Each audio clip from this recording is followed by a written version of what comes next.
Good evening, college football fans. We're back with another episode of the College Football Round Table. We have a big show tonight, Pop.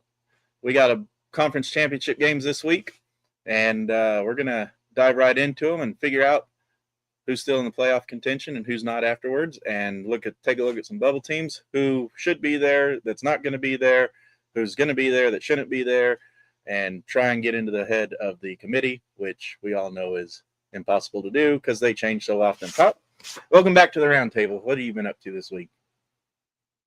Well, I helped. There's a broke down bus out on the interstate. Turned out to be the Dallas Cowboy cheerleaders. So I've been kind of out of it for a week. You're going to take things that didn't happen for 1,000, Alex. Back on the round table, Todd from Todd Talks College Football. Todd, how are you? Deep in the Big Ten country up there in Ohio. You freezing just like Pop and I are?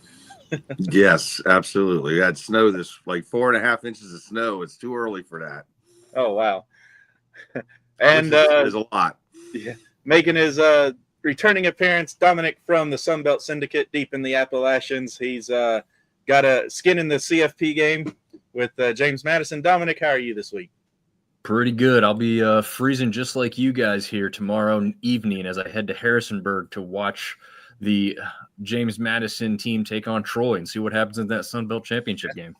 Let's go Troy, but we'll get into that later.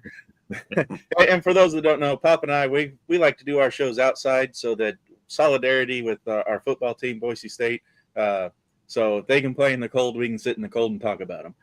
There you go. And making his second appearance, Jacob, the Bronco believer. Jacob, how are you this week? Well, Boise State is playing in a Mountain West Championship game, which I don't think anybody saw coming after the last back end of the season. And they're going to be playing and trying to beat UNLV for the fourth time in the last 2 years, fifth time in the last 2.5 years, third time in a row in Mountain West Championship going for the three-peat. I'm riding high right now. All right. And making his first appearance on the round table is my co-host in Bronco Nation Live, Nick Wade. Nick, how are you this evening? I'm doing fantastic, and I'm looking forward to a lot of chaos going on in the college football world. So I'm all for it. I brought my takes for this show, so let's go, man. All right. And also making his inaugural appearance is Mr. Casey Wick, not John Wick, though I hear he knows the guy. Casey is deep inside Notre Dame territory. Casey, I know we got a lot of Notre Dame talk to go to later tonight. How are you doing tonight? Good, man. Good. Ready for some chaos this weekend. See how it shakes out in the playoff. All right. As you can see, this show started with Pop, Todd, and Dominic and I, and it has grown. We almost have a full table. I'm excited to see the growth of this show and how several different viewpoints have come together and different takes on different things and made this show really start to pick up momentum. I hate that we're already at the end of the season because I think that this show's got great potential to be something that people tune into every week to get some biased and unbiased takes on different issues. With that being said, let's jump right into it. Todd, you guys got a big one up there in your neck of the woods. Ohio State versus Indiana. Number 1 versus number 2. What do you think? Is the winner of this one going to keep their number 1 and number 2 spot? Or are they just going to flip-flop if Indiana wins? Or is one of them going to drop out of the top 4 should they lose? I don't think either one's going to drop out of the top 4. I think probably what will happen here is, Ohio State's going to win the football game. They'll be number 1. I think if Georgia wins, they'll jump to 2. Depending on how the game with Indiana goes, if it's a 14-point game or something like that, I think Texas Tech will jump to 3 if they beat BYU, and Indiana will fall to 4, somewhere in that kind of range. But I don't think Indiana will fall in the top 4. Yeah, both schools undefeated. This game's actually going to be played in Lucas Oil Stadium, so it's not going to be as cold, maybe harder getting people out there versus depending on the snow situation.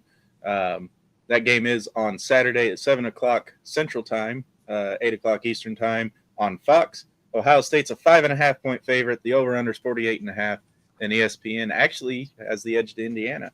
Dominic, you think Indiana's got a chance to pull this one out?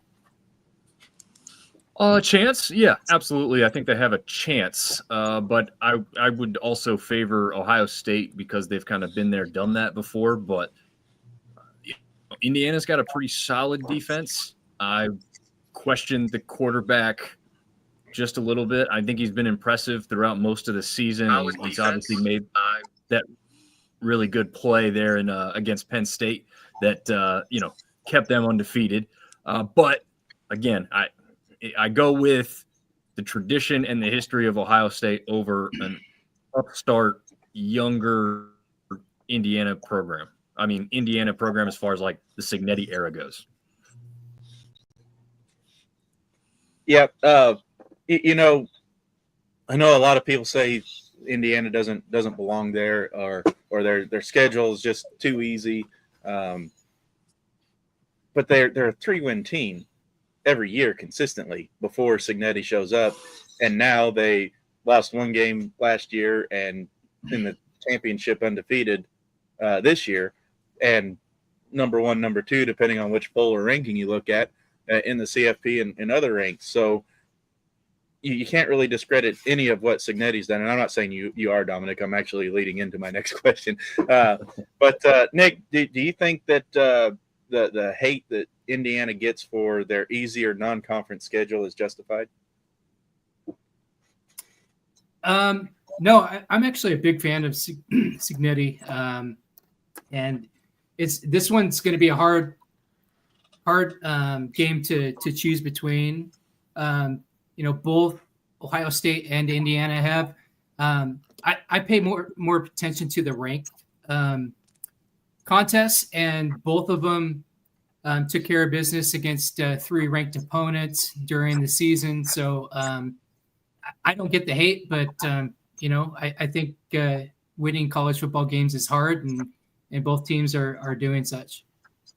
Yeah, and Casey, you're up there kind of in that territory too. The Big Ten, whenever you look at the success Indiana's had, the Big Ten is either terrible or Indiana is legit. It can't beat both. What do you think of the Big Ten championship? Who do you got in this one? As much as it pains me to say, I think Ohio State's going to have it just because they have the experience.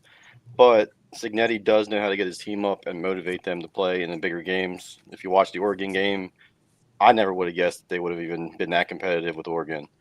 But I will say the Big Ten has gone down the same path as the SEC with the way they pick certain teams with their schedules. I mean, if you go back and look at Indiana this year in Ohio State, they don't really have more than 1 or 2 tough games.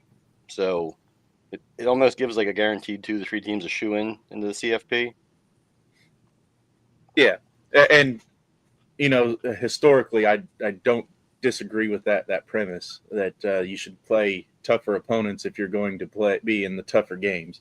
But the way that Cignetti's turned around that program, even in the Big Ten playing cupcakes in their non-conference, they were only a 3-win season, and now they're undefeated and 10 wins 2 years in a row. So, Jacob, what are your thoughts on Cignetti and this championship game? Do you think that Indiana takes the number 1 seed in the playoffs? Well, I think that the game plan for both teams should be to come out to the field at the beginning of the game, shake hands, and then end it right there and then. Because the results of this game are not going to matter. They are not going to matter. All the top 4 teams are tough teams to play. Neither are you going to get knocked out of the top 4. You're all going to get either of you are going to get a bye week here coming into the second round of the playoffs. So It doesn't matter. The playoff committee has consistently shown that if the number 1 team plays the number 2 team, they'll usually flip flop. Worst case scenario is that maybe Georgia gets enough of a big win over Alabama that they maybe move up into the number 2 and the other moves down to number 3. They're not going to fall out. Texas Tech over BYU. The committee has shown they do not respect BYU. They're not going to care. They've already beaten them once. It's not going to be seen as a record-building win. So Texas Tech, if they beat BYU, will stay where they're at. So neither of these teams really have anything to gain from this at all. I think that Indiana has a little more to gain than Ohio State.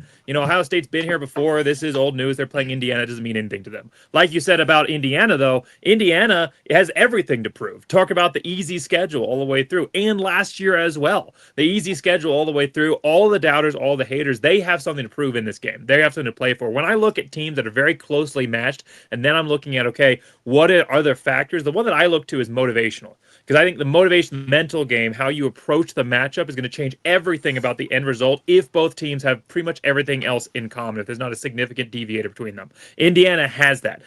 This is their first 12-win season in their history as a program. This team has been playing football since 1899. I think Abraham Lincoln was actually recruited by this program. This team has been around forever, and this is the first time they've ever had 12 wins. They had a 10-loss season in 2021, and now they're at 12 wins. They're sitting at this stage. This means a lot more to these players versus Ohio State. They're just looking forward to the playoffs. They know they're already in.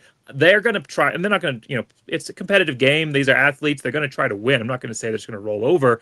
But at the end of the day, I don't think that they care as much as Indiana, who this is special. This is the thing about like a team who's gone to the bowl game for the first time and is playing, a Power 4 program that has been there before and doesn't care as much. Now, obviously, both these guys are Power 4, but Indiana versus Ohio State, the Ohio State is favored by 4. Indiana's given a 50.6% chance of winning. ESPN, it's a coin flip. I'd go with Indiana. As far as Cincinnati, I think he's an incredible head coach. I think they've got momentum from being able to keep him away from other programs so far throughout this season. We'll see what the offseason shows. So I think that they are riding high with him. I think Indiana wins this matchup.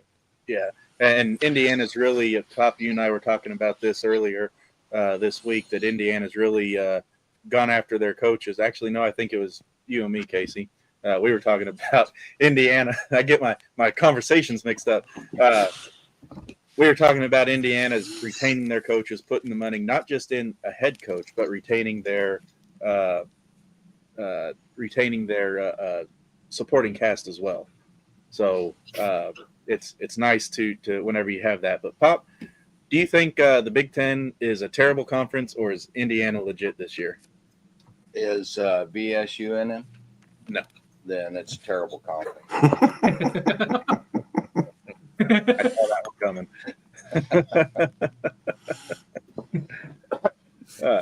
So that being said, we're going to do something a little bit different on air. I have already made my picks for conference championships.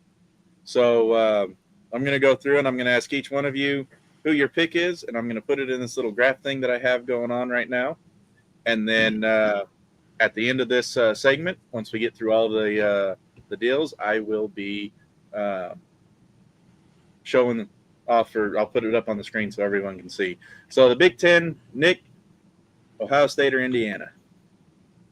I'm thinking it's going to be Indiana, because I think Cignetti still has that mentality that he brought over from the G5, and I just think he's going to bring it. All right, Pop, Ohio State or Indiana? Indiana. I think Ohio State's going to be looking forward to where they're headed, and don't think this really matters for a whole hill of beans, and they'll keep some of their bullets in their guns for later. All right. I don't think I even have to ask this, but Todd, Ohio State or Indiana? Well, I think it's going to be Ohio State, but I disagree with you guys on this. I think there's a lot to play for, and the reason why is that Ohio State hasn't won a Big Ten championship since 2020, which is the COVID year, which was only a 6-game schedule. This group of seniors, which, we got Arvell Reese, Sonny Styles, leading the defense, Caleb Downs. These guys, they haven't won a Big Ten championship. They finally got the win against Michigan. I don't think Indiana is going to be able to handle McDonald in the middle. 326 pounds of pure beef there. They got Cedric Houston next to him with Caden Curry and Kajana Jackson. I just don't think Indiana, with their run scheme, is going to be able to run anywhere in the middle. No one's been able to run against Ohio State in the middle. So it'll be interesting to see. And I'm really interested to see the matchup here is what are they going to do with I always butcher his name, Igbinoga, the cornerback for Ohio State. He had a pretty decent season this year, only 3 pass interference calls until the Michigan game, and then he had 2.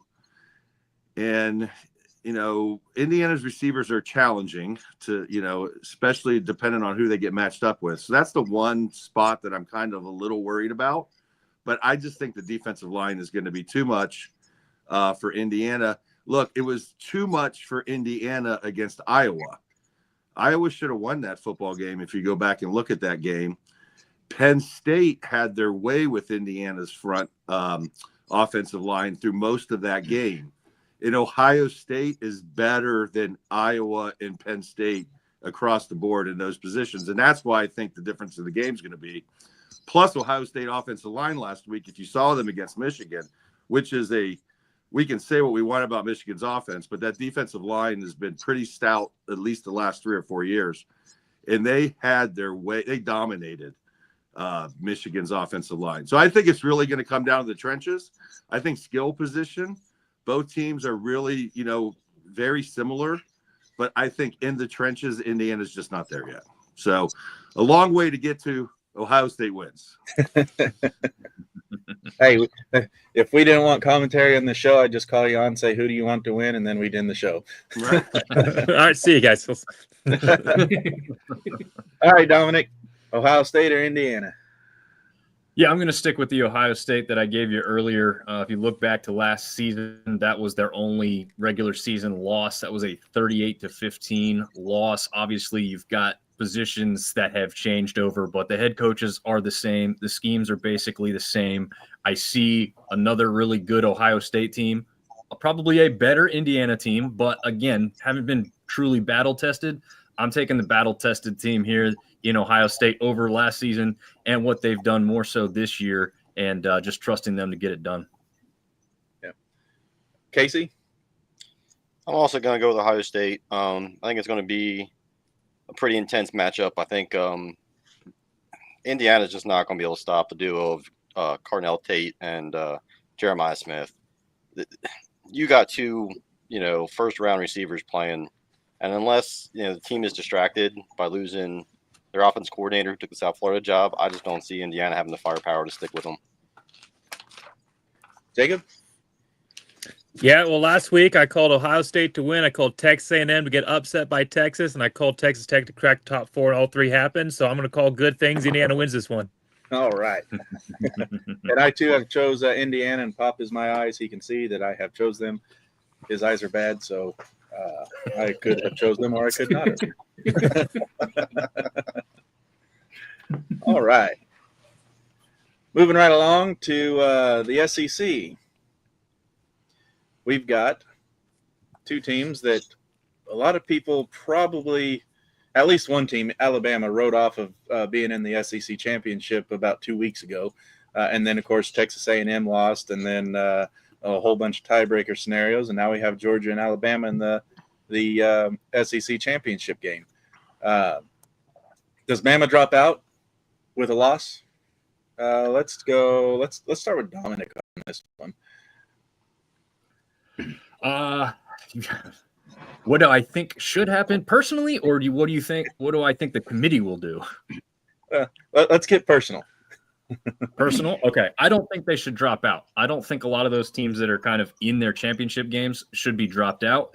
If you're not going to allow these other teams to help or hurt themselves while, they're not playing, then I don't think you should punish a team for making a championship game like that. So that's my personal belief there.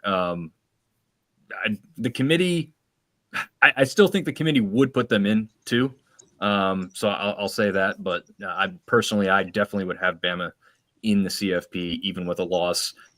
even with the bad loss, to be honest with you. Yes, even with the bad loss, maybe drop them high, as much as you can in the 12 teams format, but I would still have them in. Yeah. Texas A&M losing to Texas last game of the year. Todd, are they the Ohio State of last year? Lose your conference rivalry game, miss your conference championship game, win the national title? Texas A&M? Yeah. No. No. You got to see the similarities, though, right?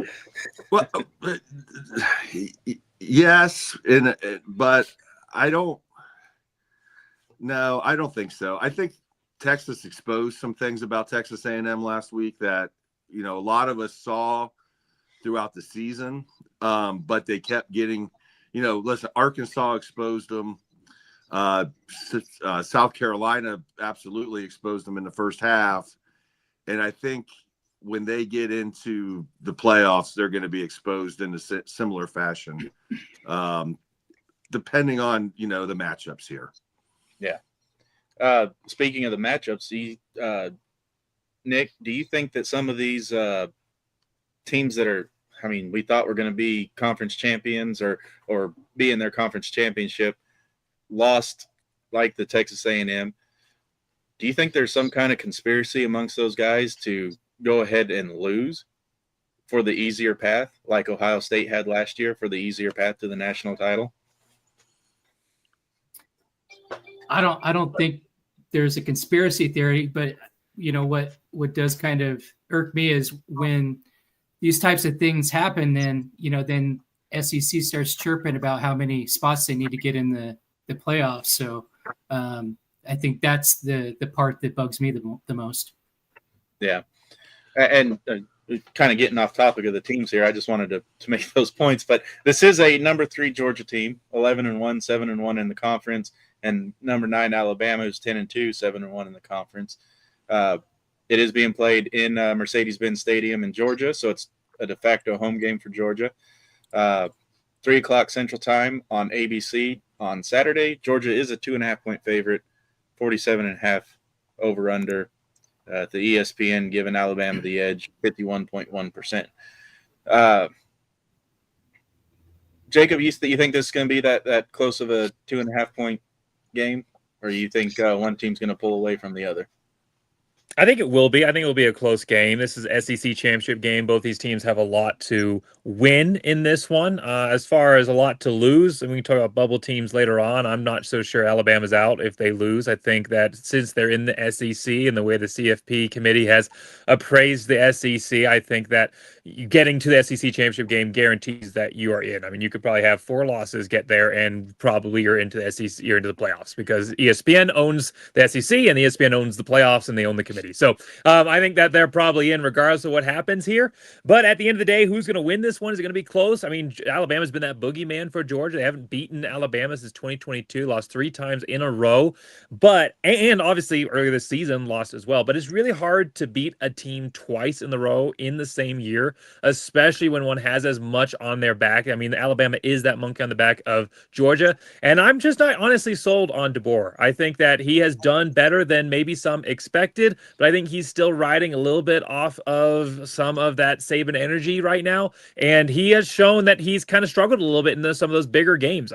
Obviously they got that win versus Georgia, but they opened up the season not great versus losing to Florida State, and then only lost a few weeks ago to a really good Oklahoma team. And so I think that Georgia probably wins this game. I think it's probably a 7-point win, so maybe a little bit higher than that spread. But I do think that in the end, Georgia does finally get that monkey off their back and takes a loss to Alabama. Yeah. And Casey, this is one of 2 games that you're probably paying attention to, because if Alabama does lose and then BYU beats Texas Tech, Notre Dame's right there on the cutoff line. So realistically, Alabama loses and BYU wins, that puts BYU in. You can't drop Texas Tech all the way out from number 4 or number 3, whatever they are now. So as a domer, you're probably going for Georgia in this one, right? Well, even if it wasn't on the line, I'd be going for Georgia. Alabama, since Saban has left, has been good but not great. If you go back and look at the Oklahoma game and even the Auburn game, they're average. Like they have their, the aura like you said about Saban and stuff still there, but it's not the same team that dominated the last 20 years. So Georgia, like you said, cannot get that monkey off their back. I think at some point Kirby Smart has to break through and expose the Alabama team for what they are. I mean, they did not look good in the Auburn game at points. They run very hot and cold. And I think the CFP committee actually bumped them up ahead of Notre Dame this year, like this week rather, because they're expecting them to lose so that they can't knock them out. And I also think it depends on how the game goes. Like if BYU would beat Texas Tech and Alabama would somehow get, smacked around, it's a conversation. But I also think Oklahoma beating Alabama is what really shook all this up. Like at that point, Oklahoma was pretty much on the cusp of going out. If they lose that game, they're out of the CFP. Yeah. But the SEC does have some good games, but Alabama, it just depends which team shows up. DeBoer has shown that he's capable of taking a team like Washington to the playoffs and doing well, but then he takes over a roster that Nick Saban built, and he's good. He's just not great. We'll see how it goes. Well, and if I add one more thing, you talk about player motivation. A lot of these guys that are now juniors, seniors on this program were on, obviously transfer portal and everything else, but a lot of these guys that are the leaders on their team were part of the last time that this team won. And Georgia's trying to establish themselves as the new top team in the SEC with the weakness and vulnerabilities Alabama. Again, heck, the last time that Georgia managed to beat Alabama, a lot of these players on the Georgia roster only had like 2 or 3 DUIs. So, it's been a really long time. So this has been a really long time coming. I think they do get that win, and it's a big way for Georgia to establish themselves at the top of the conference. Makes you wonder what Georgia's going to do with since the Hellcats and Chargers are no longer in production. I think the thing about Georgia right now is they are absolutely banged up on the offensive line. You saw that last week in that game against Georgia Tech. Georgia Tech was a defense that should have been. They should have gave up 40 points to that Georgia team. Haynes King played absolutely terrible for the most part of that game, and they still somehow figured out how to get the ball to the 50-yard line with 1 second left and have the prayer. Georgia does not rush the passer very well. If we notice what happened with Ty Simpson here against Auburn and against Oklahoma, it was because of the pressure that they were able to put on him. I don't think Georgia's going to be able to pressure him in the same fashion that those two teams did. I think he'll be a little bit more consistent in this football game because of that. He's looked terrible in the last – this was a kid they were giving the Heisman Trophy to in week 7, and now he can't even find his name anywhere in anybody's mouth for that. But Georgia's offense – this is not a game Kirby Smart wanted to play in. You saw his press conference on Monday. He wanted to rest his guys and get ready to play in the first round of the playoffs. And now all of a sudden he's got to play in this game with 3 offensive linemen that probably aren't. Look what they did last week. They ran Gunnar Stockton how many times because they knew they couldn't protect him in that game against Georgia Tech. So Alabama – I'm not going to count them out here. I think Alabama's going to probably continue to streak and win this game.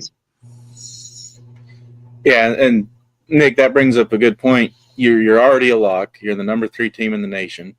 You're already a lock for the playoffs, win or lose.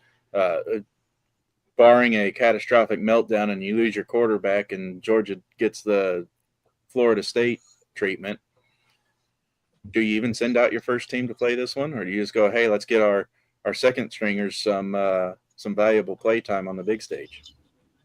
No, I do, because I'm kind of disgruntled because there's no way that Alabama should have been ranked ahead of Notre Dame.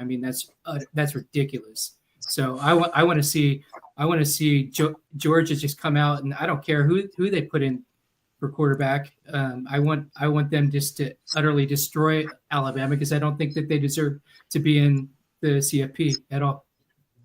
That's my take. With the loss to Florida State, You look at it and say, okay, well, what about Texas? Well, Texas had the loss to Florida. Well, Florida's in the SEC, Florida State's in the ACC, so the Florida State loss should be viewed worse if you use SEC logic, right? Right. The ACC it's a clown show, man. And for Alabama to go in there just on, just because of what they've done in the past, I agree with Jacob. DeBoer's been all right, but I mean, Alabama's not even in comparison to what like Notre Dame or Texas A&M have gone through. Those two have gone through the gauntlet, and they're sitting, especially Notre Dame's behind Alabama. That doesn't make sense at all. Yeah. Well, let's be honest. Let's be honest. Why Alabama is top 10, they're 9th, and Texas isn't. Even though, they have both bad losses. Florida team start the season. It's because Alabama's in the SEC championship. It's got nothing to do with whether or not the record is deserving or not. It's got to do with where is that team ending up, and how does ESPN want to set these matchups up to look like. And making the SEC championship is a big enough record builder. It doesn't really matter how you got there. Alabama was in track to do that, so they got the ranking boost to get there and to make it a top 10 matchup. That's why they're number 9. Pop, you think if Alabama's not in the SEC championship, are they in the CFP talks? No. You heard it here first, folks. Care to elaborate? You want me to go into a pop-off? I don't think we're there yet. Don't ask me that question. So cat's out of the bag. There is a pop-off eventually. Where will it be? Nobody knows. All right. Well, does anyone else have anything to add on the SEC championship, or do you want to get into some picks? I think we've hammered it out here. I think. Look, I personally would love to see Georgia just beat the living daylights out of Alabama to force the committee to drop them out of the. But I'm much like you guys. I just don't think the committee's going to do that. But unless Vanderbilt wins this lawsuit, wink, wink, and somehow gets a. Did you see that? Vanderbilt wants to sue the committee because they let 4 weeks in a row they didn't move a spot. Everybody else moved, here or there based off of that, but Vanderbilt stayed consistently the same for 4 weeks in a row. Yeah. So now they think there's a conspiracy. Well, there is a conspiracy. We can't have Indiana and Vanderbilt in the college football playoff, guys. It's just not going to work. And UVA. I mean, we're gonna. I'm gonna jump ahead and talk about this real quick, just because we're here on it. Since you brought up Vanderbilt, and let's see, let's go ahead and talk a little Vanderbilt. Do you think Pavia has any Heisman chances? Oh, I think he's in the top 4 for sure. Yeah. With that game last week against Tennessee, he had some big runs in that game. He had some good. He did turn the ball over with the 2 interceptions, but I think he's in the top 4 for sure. I think Jeremiah Love is definitely in the top 4, and I think the Big Ten championship game is going to depend on. I think Jeremiah Love should win the Heisman Trophy, although Julian's saying my quarterback could win the Heisman Trophy. But I think, overall, I think Pavia, Fernando, Sayin, and Love are the 4 in my book in at the Heisman as it sits right now. And you look at it too, just kind of stepping away from the Heisman talk of it all. People say that Texas is left out for their strong game against Ohio State. That's not the reason they're left out. They're left out because they lost to Florida. Well, people say, "Oh, this is going to do away with tough matchups in the out-of-conference schedule." Vanderbilt is the poster child for why that is not a good idea. Vanderbilt had a weak out-of-conference schedule, and they stayed at 14 late in the season. So they don't have that tough out-of-conference win or loss to give them that late season boost. Do you think if Oklahoma plays Western Michigan instead of Michigan in that early and beats, they beat Michigan in week 2? Yeah. If they were in the same boat at 10-2, but that win was against Western Michigan instead of Michigan, do you think they'd be in the same spot they are now? Probably. They'd probably be next to Vanderbilt, right? Right. So they without a conference championship game, we may not be talking about Oklahoma on the bubble or a lock. Right, and they're getting the benefit of the doubt because they beat Michigan, and Vanderbilt didn't play anybody in their out of conference. So, well, let me rephrase. They played Virginia Tech. Well, so Alabama lost to Florida State. They're about the same. Absolutely. But I think that's what's giving Oklahoma a little bit more pub here is because they beat Michigan. Yeah. So, I agree with you. I don't think Florida's out of this. I don't think Texas is out of this because they lost to Ohio State. I think they're out of it because the loss to Florida and the fact that they almost lost to Kentucky. Right. And we talk about the ACC being hogwash, but look, all year long we talk about every year, it's ridiculous, the depth of the SEC and how a top team, when they go on the road to Kentucky and it's a 10-6 game, this whole thing is just how deep we are. But when Louisville blows you out 41-0, you don't hear shit about it. You know what I mean? So I don't believe that the ACC is total dog shit. I think Miami is a really good football team. I think help me out, I'm missing his name, the freshman, Malachi Tony is a freaking beast. And Ruben Bain is a monster to deal with. And, when you got to play a team with those two kind of players, I don't care who you are, it's tough. Yeah. And the rest of the ACC might be whatever, but, if you look at the ACC's records and the way they got 9 teams that have, winning records. Well, you look at the SEC, they got like 9 teams that have winning records. So it's, what's the difference there? Well, the difference is ESPN tells us it's different. Right. So there's a reason the SEC hasn't won a national title in a couple of years.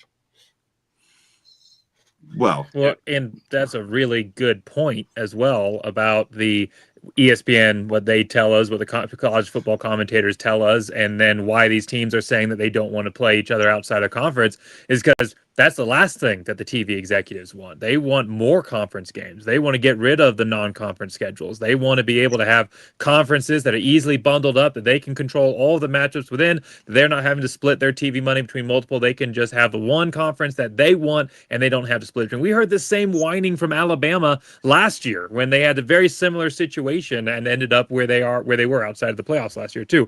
So I don't think buy any of that. The Texas commentary, it's just very much self-serving, and at the same time I think it's driven by media biases that are trying to create a system where they only have to deal with 1 or 2 conferences and they can get rid of all these pesky non-conference games that keep disproving their theory that there are only 2 couple conferences that really matter. Right. We interrupt your regularly scheduled program to bring you this important announcement from the Emergency Sports Broadcasting Network. Weak constitutions should seek shelter immediately. Pop is about to pop off.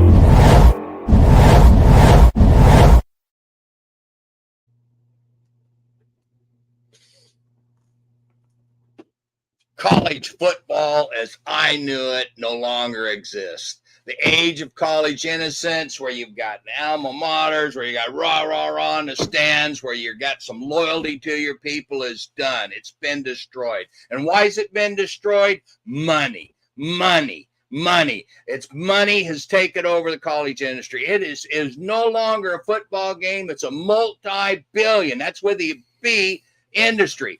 ESPN owns college football. They made almost $100 billion. That's with $1 billion off of their franchise, or they're airing their shows and the tournaments and stuff. And they own it. They own everything that happens with it. And they just bought the SEC. Oh, excuse me. They just bought the rights to the SEC. You think any other rulings is going to go the way of anybody else? No, everything's going to fall towards the SEC. You think that this NIL and this Porter stuff coming out to where they could like buy the players they want to buy, be like the Dallas Cowboys back in the era whenever they could buy themselves a Super Bowl ring because they could afford to pay the most for the players. And now you've got the para conferences able to do that. They're able to give them not just money straight from the college, plus everything else they can give it with the people around them. And then whenever other people started donating money to the lower colleges so that they could spend it on the portal, what happens? Oh, we need to put a cap on that.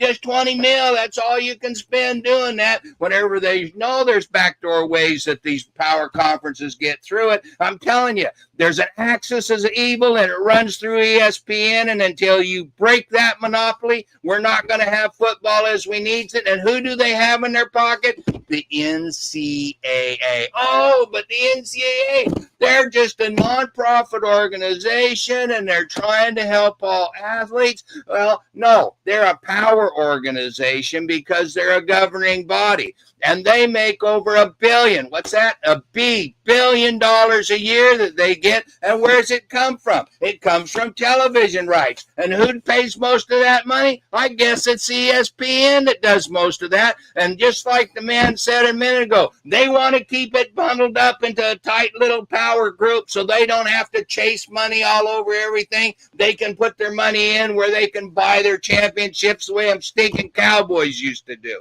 Well, something's got to be done about this. We got to, I mean, look at the chaos that's been created from all of this. And you think that is just by accident? No, it's on purpose. It's what ESPN wants. Somewhere up in the towers, the fat cats are sitting back going, hey, this is what we're going to do. We're going to create this. And the NCAA is going, well, should what we want to make those kinds of rules? You know, what if people find out what the truth is? And they're sitting back there with their cigars and they're sitting back there sipping their whiskey and the ESPN boys tell them, the truth is what I say it is. Well, now it's even going into Congress. You got SCORE Acts.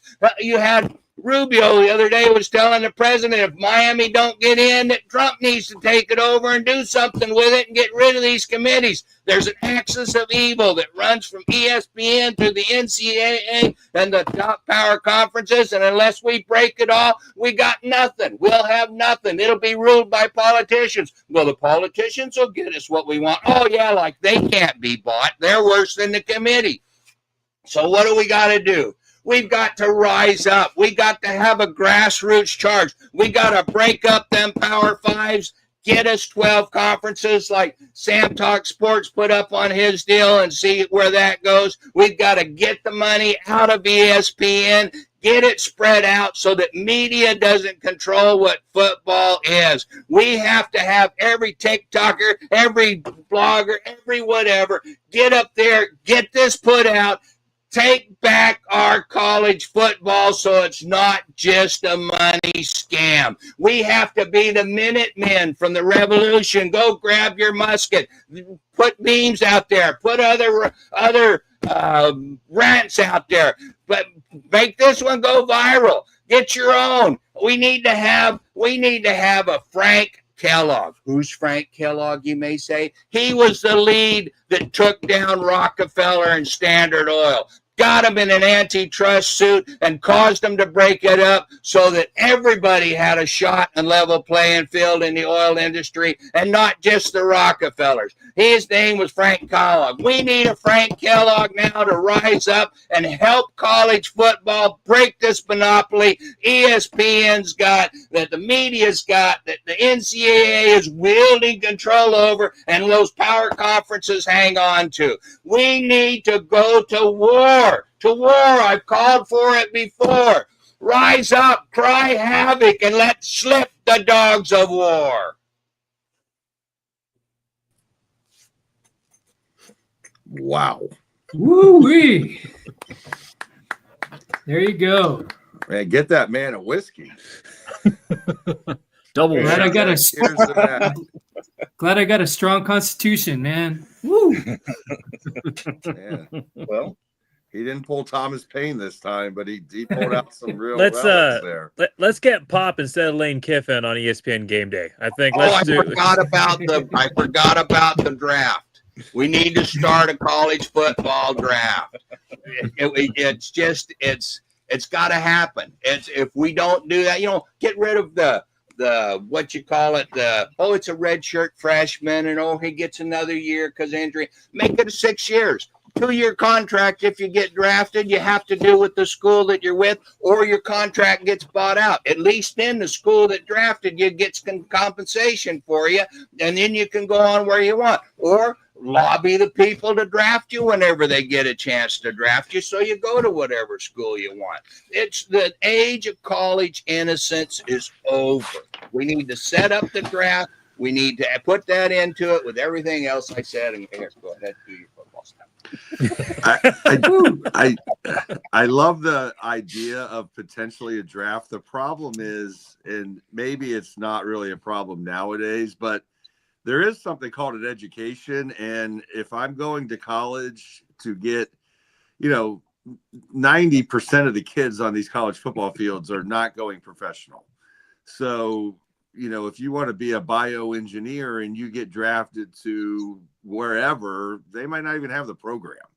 So I don't know that a draft is going to necessarily work, just because at some point there is a student and the student athlete here. What do you do the first 2 years you're in college? You're studying basics, basically. And so you do that 2 years there, and then you want to go to wherever your bioengineering, whatever's are, get in the portal, go and do your thing. But something's got to happen to save the sport of college football.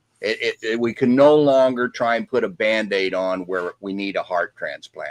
And we let all the politicians and everything get involved and get their ideas on it. You think it's going to look anything like it looks now? It'll be screwed up worse than what they've done our government. We've got to rise up and come up with ideas. Good people have got better ideas than what we've got, than what I've got, and can put this thing together to save the sport. It is not what it was whenever I was a young man, and it makes me sick to look at how it's going. Yeah, I agree that the football draft it would be hard to manage, but I definitely loved your comments about ESPN. They have been a completely different beast, and I do use the word beast specifically here in a revelations type context since Disney bought them. That has been a completely different organization since that point. And I think the whole point of ESPN, I didn't really think that they had as much sway. I thought that they had an influence, but I didn't think that they bought and owned the sport until we saw their contract dispute with YouTube TV.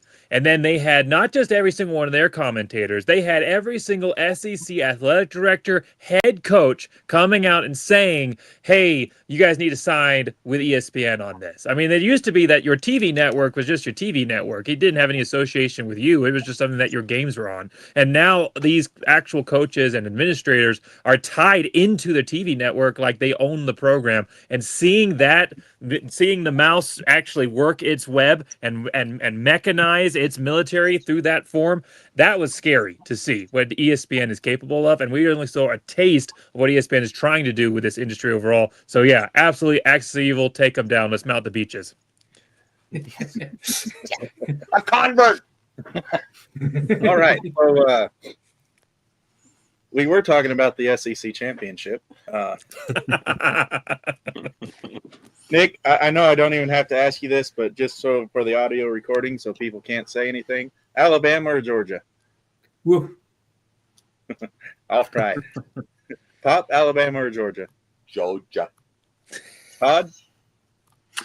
I'm going to go with Alabama just because, I think Kirby Smart's got an Alabama problem, and he's also got an offensive line problem. So I'm going to go Alabama here.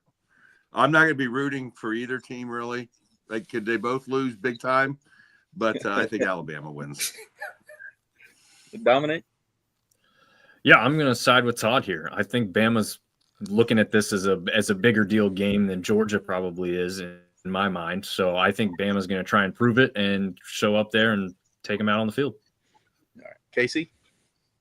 I'm going to take Georgia. I think that at some point, like, they have to have a point to prove. I mean, Alabama's owned them in the last 5 years. All right. And Jacob? Yeah, I think, like I said, Georgia in this one, I think that a lot of their struggles last week were just not coming in and showing their full cards. A little situation of holding back, doing what they need to do simplicity's sake, and the scheme changes a lot of how the offensive line are able to perform. And I think they came out simple enough that Georgia Tech had a chance, and then they put enough in the back end to win that game. Whereas Auburn, Alabama, that was an actual absolute blood feud. That is one of the best rivalry games. I love that rivalry matchup in the Iron Bowl, and Alabama had to fight and claw to get through the end, and they're coming to this game bloodied and beaten.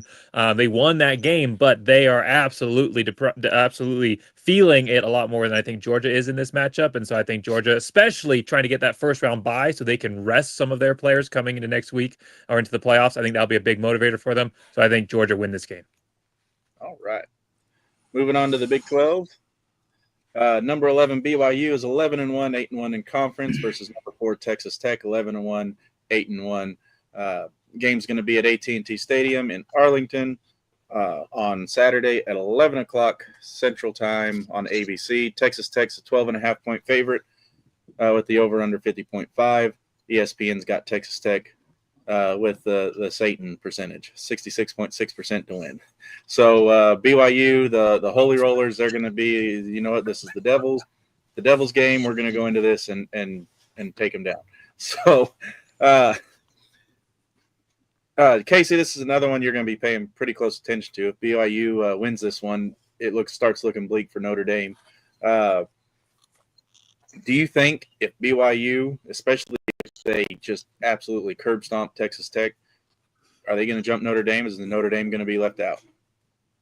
I mean, there's definitely the possibility. There's a lot of motivation now. They just re-upped their coach, who Penn State was trying to poach, and so the players. I don't know if you saw the reaction when he announced that he was coming back, but they're pretty pumped up. So they definitely do have that little extra to play for. But Texas Tech's defense, I mean, from being an average team a couple years ago to what they are now, that NIL money is actually paying off for them. About time, like, the Texas team started dipping into the oil money to give them a chance to do some stuff, but. If Texas Tech jumps out to an early lead, I don't think BYU has a chance. Their offense is just not built to come back throwing the ball. If they can keep it close, then BYU has a chance. But if Texas Tech gets a 14-point lead, it's going to be really tough for the Holy Rollers to come back from that one. Yeah. Pop, if BYU loses a closely contested match, would the CFP say, well, they were in it, maybe lose on a last-second field goal? Would that be enough to jump BYU over a Notre Dame, or do they have to win in order to get the Big 12 two teams in the playoffs? Well, I'm extremely biased against BYU. If they played against my 2-year-old granddaughter's nursery, I'd be rooting against BYU. So BYU loses. I don't care about the rest of the crap. All right. Todd, do you think BYU's got a chance if they in a close loss to make the CFP, being in a conference championship? Would I put them in? Yes, as it stands right this minute. I'm kind of with Casey. If this thing gets out of control early, I don't think BYU can hang with them. But I don't know. I really want the committee to have to be into a situation where they have to explain to us how, Indiana loses to Ohio State and maybe only falls one spot, or Georgia loses to Alabama and maybe only falls a couple spots, but then BYU loses to Texas Tech and they're out. That didn't happen last year with SMU. I don't think many people thought SMU should have probably been in the playoff last year, based on what we saw, in that game against, was it Clemson in that championship game? They did fight back in that game, but I don't know. I'm going to say Texas Tech wins this football game pretty easily based on what we saw last time when the two teams played. Did you guys watch BYU last week in the first half? They really struggled against UCF, and they turned it on, but they were down 14-0, and then they kind of got back to 21-14, I think, and then kind of laid it on in the second half. But I just don't see them getting past this Texas Tech team. If they don't get past them, I think one of two things happens here. I think if Alabama gets smacked around by Georgia and BYU loses a reasonable score, not like a last-second field goal loss, but, maybe 10, 12, 15 points, I could see them knocking both Alabama and BYU out and putting Notre Dame and Miami in. If Alabama gets just, hog whipped there by the Bulldogs, I think they would. I think they would do that. I really think this is a situation where Alabama and BYU are getting in, or Notre Dame and Miami are getting in. Somehow this is going to work out in one of those two favors. I don't know how this works out, but I think something like that's going to work out. All right. Jacob, you share the kind of the same sentiment there. I see you nodding along. Yeah, I think that's a really interesting proposition with Alabama and BYU. I think that Alabama would have to get absolutely ragdolled, like you said, by the Bulldogs to be knocked out. Because, again, I think being in the SEC championship is enough. As long as they lose by less than 3 scores, I think they'll be in. But, I mean, say they get beat by like 40 points, then, yeah, there's a chance they get knocked out. As far as BYU goes, the committee has made it very clear how they feel about BYU. They don't think they should even have to be thinking about them. They are 11-1, and their only loss in a Power 4 conference, their only loss is to a top 4 team, and they are ranked 11th. Look at Boise State last year. Boise State was in a group of 5 conference, and their only loss was to a top 4 team, and they were ranked higher than what BYU is. So, like, BYU has just been absolutely given a raw end of the deal on this. They deserve to be higher. They deserve to be in a situation where they don't need to win this game to be in, but they absolutely do, and they know that. I love what you were saying. Wick, I love what you were saying about the situation with their coach coming back and the motivation and that they have off of that. They were not expecting that to happen. So they have a lot of momentum, a lot of energy. It's hard to beat a team twice. Texas Tech beat them once before, and I think they're going to be a little overconfident for that. At the same time, I don't think Texas Tech is going to really care about this game. They've already proved during the regular season that they're better than BYU. They're into the playoffs now. They may not have, they're going to try and win, but I don't think they're going to have that same mentality. BYU is going to be playing like an underdog in this matchup, and I think there's a pretty good chance that Texas Tech comes crumbling down. Well, I kind of thought that last week too, and I bumped that line up from like 23 points to 28.5 against West Virginia, and I lost that bet because Texas Tech did not look like they were going to lay down for anybody. So maybe they'll do it this week, but man, they went into Morgantown with a mission and a plan, and they executed it flawlessly. Nick, you kind of, I know you kind of share Pop sentiment of all things hate for BYU. Do you think BYU has a chance against Texas Tech? I actually do think that they do have a chance. In fact, I think their loss is a lot better than Texas Tech's. Texas Tech lost to Arizona State, which is in a down year. If BYU wins this game, that puts a lot of turmoil in for like the likes of like Miami and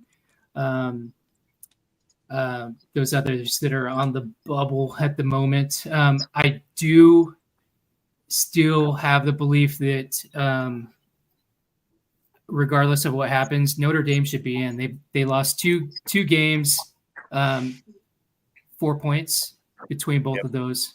And final drives, last second place. They're on a 10-game win streak. You can't keep them out. You can't keep the Domers out of the playoff. That's going to be a tough game, and I feel the same way that Jacob said. It's tough to beat a team twice in one season. I'm kind of concerned about our own game tomorrow because of that fact. I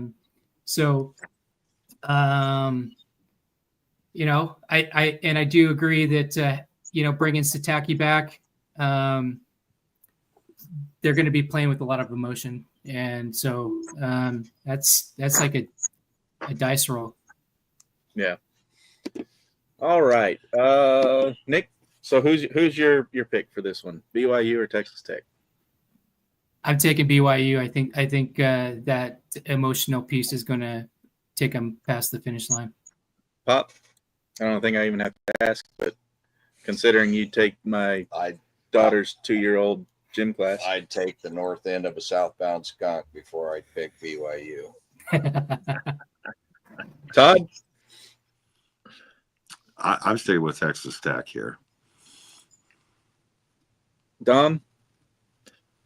Yeah, the last time this game went 29-7 in favor of the Red Raiders. They held BYU to 67 total rushing yards. I do think this game is closer this time around. I do think that keeping Kalani Sataki around longer is that motivational aspect to this. I don't think they're going to play as poorly as they did the first time around, but I think the talent still overcomes here. Just kind of this one is – I'm looking at this one a lot like Ohio State and Indiana. Yeah, one of these teams is going to want it more, but the talent's going to prevail ultimately in the end, and I'm going to stick with Texas Tech. And Casey? I'm going to go with Texas Tech as well, and this is why. If you go back and look at BYU's schedule, 11-1 is not impressive. You're talking they played Portland State, they beat Stanford, who was not good this year. Then they played East Carolina, barely beat a terrible Colorado team by 3 points. Again, beat a down-year West Virginia team. Their only impressive wins they really have on the season are Arizona and Utah. But every game on their schedule has been close with the exception of TCU and really Stanford. Well, and Portland State if you want to count them. But, I mean, credit to Sataki for what he's done there, but their schedule is just as not impressive. Texas Tech has dominated every team they've played. If you look at their schedule, they've beat a team probably by an average of like 18 points, whereas BYU's margin of victory is only like 8 or 9. All right. Jacob? Yeah, I'm sticking BYU the upset here. And you call yourself a Bronco fan. Hey, I'm not saying I'm happy about it, but I'm not. I mean, I live just down the road from Texas Tech. The last thing I want is them getting all uppity. I'd like to have BYU win, kind of sell this thing down a little bit. Yeah. Really? Right down the road from Texas Tech. We're going to have to talk after this. I didn't realize it's not on purpose. All right. The soon-to-be group of 6 or 7 member, if you talk to the SEC and the Big Ten, ACC championship has Duke 7-5, 6-2, backdoored their way in, versus number 17 Virginia 10-2, 7-1. It's at the Bank of America Stadium in Charleston, North Carolina, Saturday Charlotte. That's what I said. I was just testing your ears. That's all. Saturday at 7 p.m. Central Time on ABC. Virginia's a 3.5-point favorite. I was actually quite surprised whenever I saw it was that close. With the over/under 57.5, ESPN has Virginia winning 56.3% of the time. This one here is where it gets really interesting for this bottom right-hand corner of my screen. And if you're watching on TV, the Dominics, the Broncos, and the Bronco Believers, and the Knicks, and then up here on this little top corner with Pop and I, this is the game we're most closely watching. If Duke can pull this upset, and if it's a close upset and not a blowout upset that would make Duke skyrocket in the rankings, you open the door for 2 Group of 5 conference champions to jump the ACC conference champion and make its way into the playoffs. Dominic, will Duke be the reason the ACC is left out of the CFP? God, I hope so. I don't respect the ACC football first and foremost. I do not think it's a powerhouse conference. It's barely a power conference, and it's a power conference solely in the money aspect, not with the traditional powerhouses in football.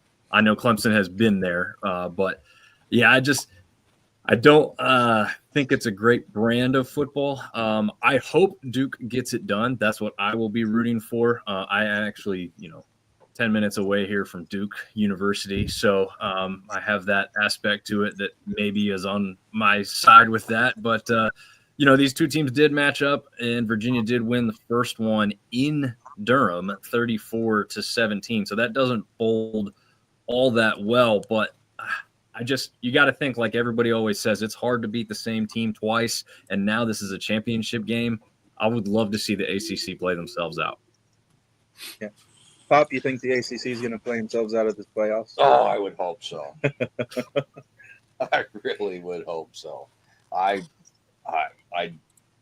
going to be rooting for Duke, so that's who I'm going to say can get the job done, because I don't mind going down in flames by picking the wrong team. I can't let my intellect do otherwise. Nick, big implications for the Mountain West Conference champion, whether it be Boise State or UNLV. UNLV probably has the better chance should they win with their record, even though their strength of schedule is one of the worst in the country. Do you think Duke gets it done, or do you think Virginia comes out? Both teams kind of in that uncharted territory. I don't know. It's been a while since either one of them have been anywhere near a football championship game. How do you see this one playing out? Yeah, this is the one that I've been looking at, and let's be honest, ACC is a dumpster fire. They're a dumpster fire last year. They're a dumpster fire this year. If you ask me, I don't even think Miami should be in the playoff talk.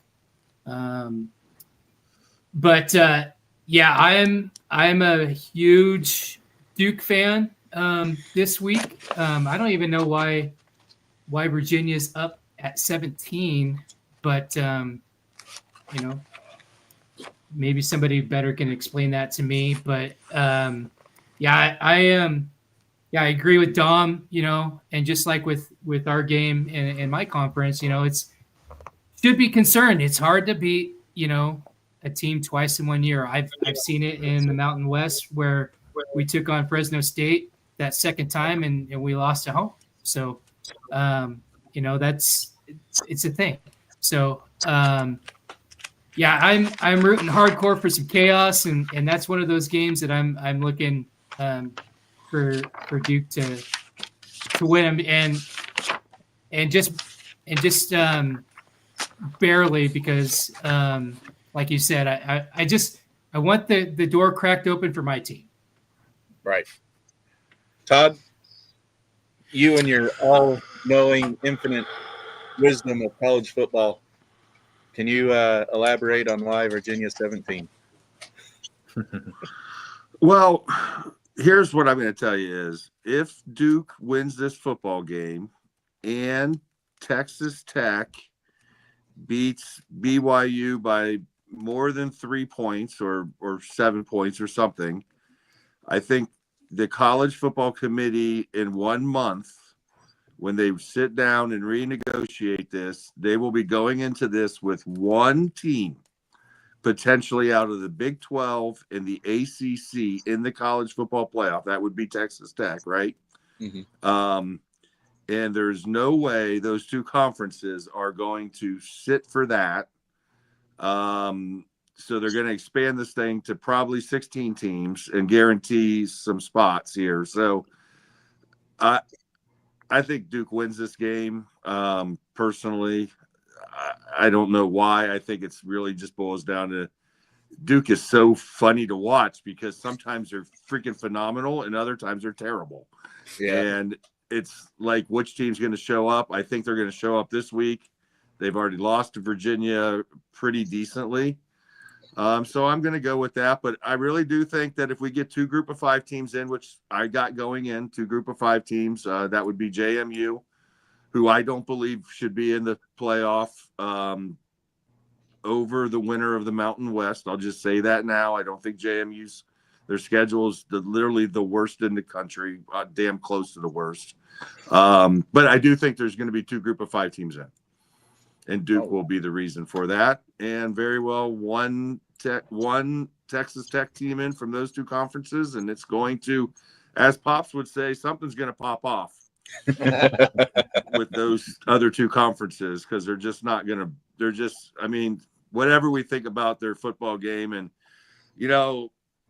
I want Casey to cover his ears, because I got a lot of, who did Miami play? I think Nick said, but the truth of the matter is, can look down this Notre Dame schedule. Yeah, they won 10 in a row. They also beat 4 of the 4 worst college football teams in Power 4: Purdue, Syracuse, Boston College, and Arkansas. Are 4 of those 10 wins, guys. They beat Navy with a backup quarterback that actually played pretty well considering the situation he was in. They beat Boston College by 15 points on the road, 25-10. They beat a Boise State team that was not the Boise State you guys know that they've been in the past. Yes, they were robbed in that game against Texas A&M 100%. 2 holding calls on that last call that should have been called, and neither one was. But listen, man, if Miami's not in, Notre Dame can't be in this situation. They played head-to-head. And look, I just watched the game yesterday. It was late in the third quarter that Miami was up 2 scores in that football game. It was 21-7 before Notre Dame made a comeback, and lost that game by 3. But I'm not buying this idea that Notre Dame's 10 wins is impressive. I know we're not on Notre Dame, and I went off on a little rampage here, but you can't tell me that Purdue, Arkansas, Boston College, and Syracuse played with a lacrosse player at quarterback. Yes, they scored 70 points. The kid's a freaking lacrosse player. So I can't buy it. I just can't buy it. They gave up 14 points to Stanford. And let me say this. At the beginning of the year, I thought Stanford was the worst college football team I think I ever witnessed, and I will give it to them. They won, 4 games this year, was a lot better than I thought. But this is not, and I'm a Marcus Freeman fan. Like, when Ryan Day leaves Ohio State, I hope Marcus Freeman comes home and is the head coach at Ohio State. But I'm not buying this idea that Notre Dame is so much better than Miami or BYU or all of that. I'm just not buying it, guys. The schedule isn't racking up. Notre Dame is getting props that other teams aren't getting because their name is Notre Dame. And if Ohio State was in the exact same thing, Ohio State would be getting them same props. And I'm not trying to be like, hey, Ohio State would do this. Look, Ohio State got into playoffs last year as an 8th seed after a loss to Michigan that, quite frankly, was devastating to the program, in my opinion, at the time. It ended up working out 4 games later, but I'm not buying it. So what the hell were we talking about before I went on? You got his ears covered in there. We need a Todd off. We need a Todd off rant. Todd off. There you go. Hi, Toddy. But yes, I think we interrupt your regularly scheduled program to bring you this important. I think Duke's going to win the football game. I think Virginia's been playing with fire a lot this year, and I think it's going to burn them this time. I'm going to give you a chance to respond to the Notre Dame stuff whenever we start talking about Notre Dame, though. So what's your take on the ACC championship game? And I guess, should Notre Dame be forced to join the ACC? Is this directed at me because we missed the first bit? For Casey, sorry. Okay. Don't bring up the conference talk. That's a whole other thing, because I mean, we've touched on it. The conference aspect is such BS where, you got the Big Ten that wants to claim to be a power conference with teams like Rutgers and stuff like that. I mean, absolutely. If you look at it, there's the SEC and the Big Ten, and everybody else is playing catch up. The Big 12, outside of Texas Tech, not a good football conference. Same as the ACC. You could go down the thing there, but I'm going to go with Virginia, and the only reason I'm going to go with Virginia is Manny Diaz coach teams are very unpredictable. Like, they're like very hot and cold. So could Duke come out and smack Virginia? Absolutely. But could they also get run out of the stadium? Also, absolutely. I just think Duke had to go to the portal to get their quarterback, and I've watched him this year. If you hit him, you won the game. He breaks down. He is absolutely soft when it comes to getting hit. All right. Jacob, I know you're chomping at the bit to put your 2 cents in. I can see it. You're foaming at the mouth. You're ready to go. What you got? Well, since this game is in the Panthers Stadium, I thought I'd pay tribute here and say that if I had 150,000, I'd use it to pay off the refs because there's no way that Duke is winning this game without it. But Duke is a terrible football team. The fact that they are in this championship game shows how bad the ACC is. And my wife, by the way, is a Clemson fan, so my screen just goes black. She took matters in her own hands.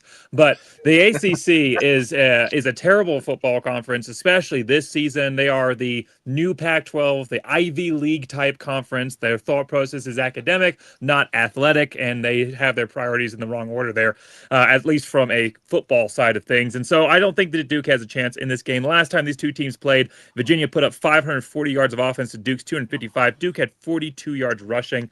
I would love for Duke to win this game. It'll drive some conversation pieces a little bit here when we get to the Mountain West Sun Belt AAC type conversation, but I just don't think there's a way. I am shocked that the Vegas line is 4 points. I think that it should be 21. I just don't see a way that Duke has any chance. I'll be rooting against it, but nah, Virginia wins this game. All right. I'll just go ahead and put you down in Virginia then. Nick, Duke or Virginia? Yeah, I'm going straight up bias. I'm not putting on my analyst cap at all, so I'm choosing Duke. Pop? I like my friend Nick. I'm choosing Duke. All right. And Todd? Duke. Duke? Duke. Dominic? Bull City, baby. Let's go, Durham. Bulls and Duke. All right. And Casey? I'm going to go with Virginia. Boo. Hey, I would like Duke to win. I mean, I just don't think they have it this year. So you're going for record over madness. Yeah, I mean, I would like to see Duke win the game, but I just don't think they have it. Virginia's offense has been consistently better than Duke's. And Duke's defense, I mean, 1 minute they're there, the next minute they're in the parking lot. Makes sense.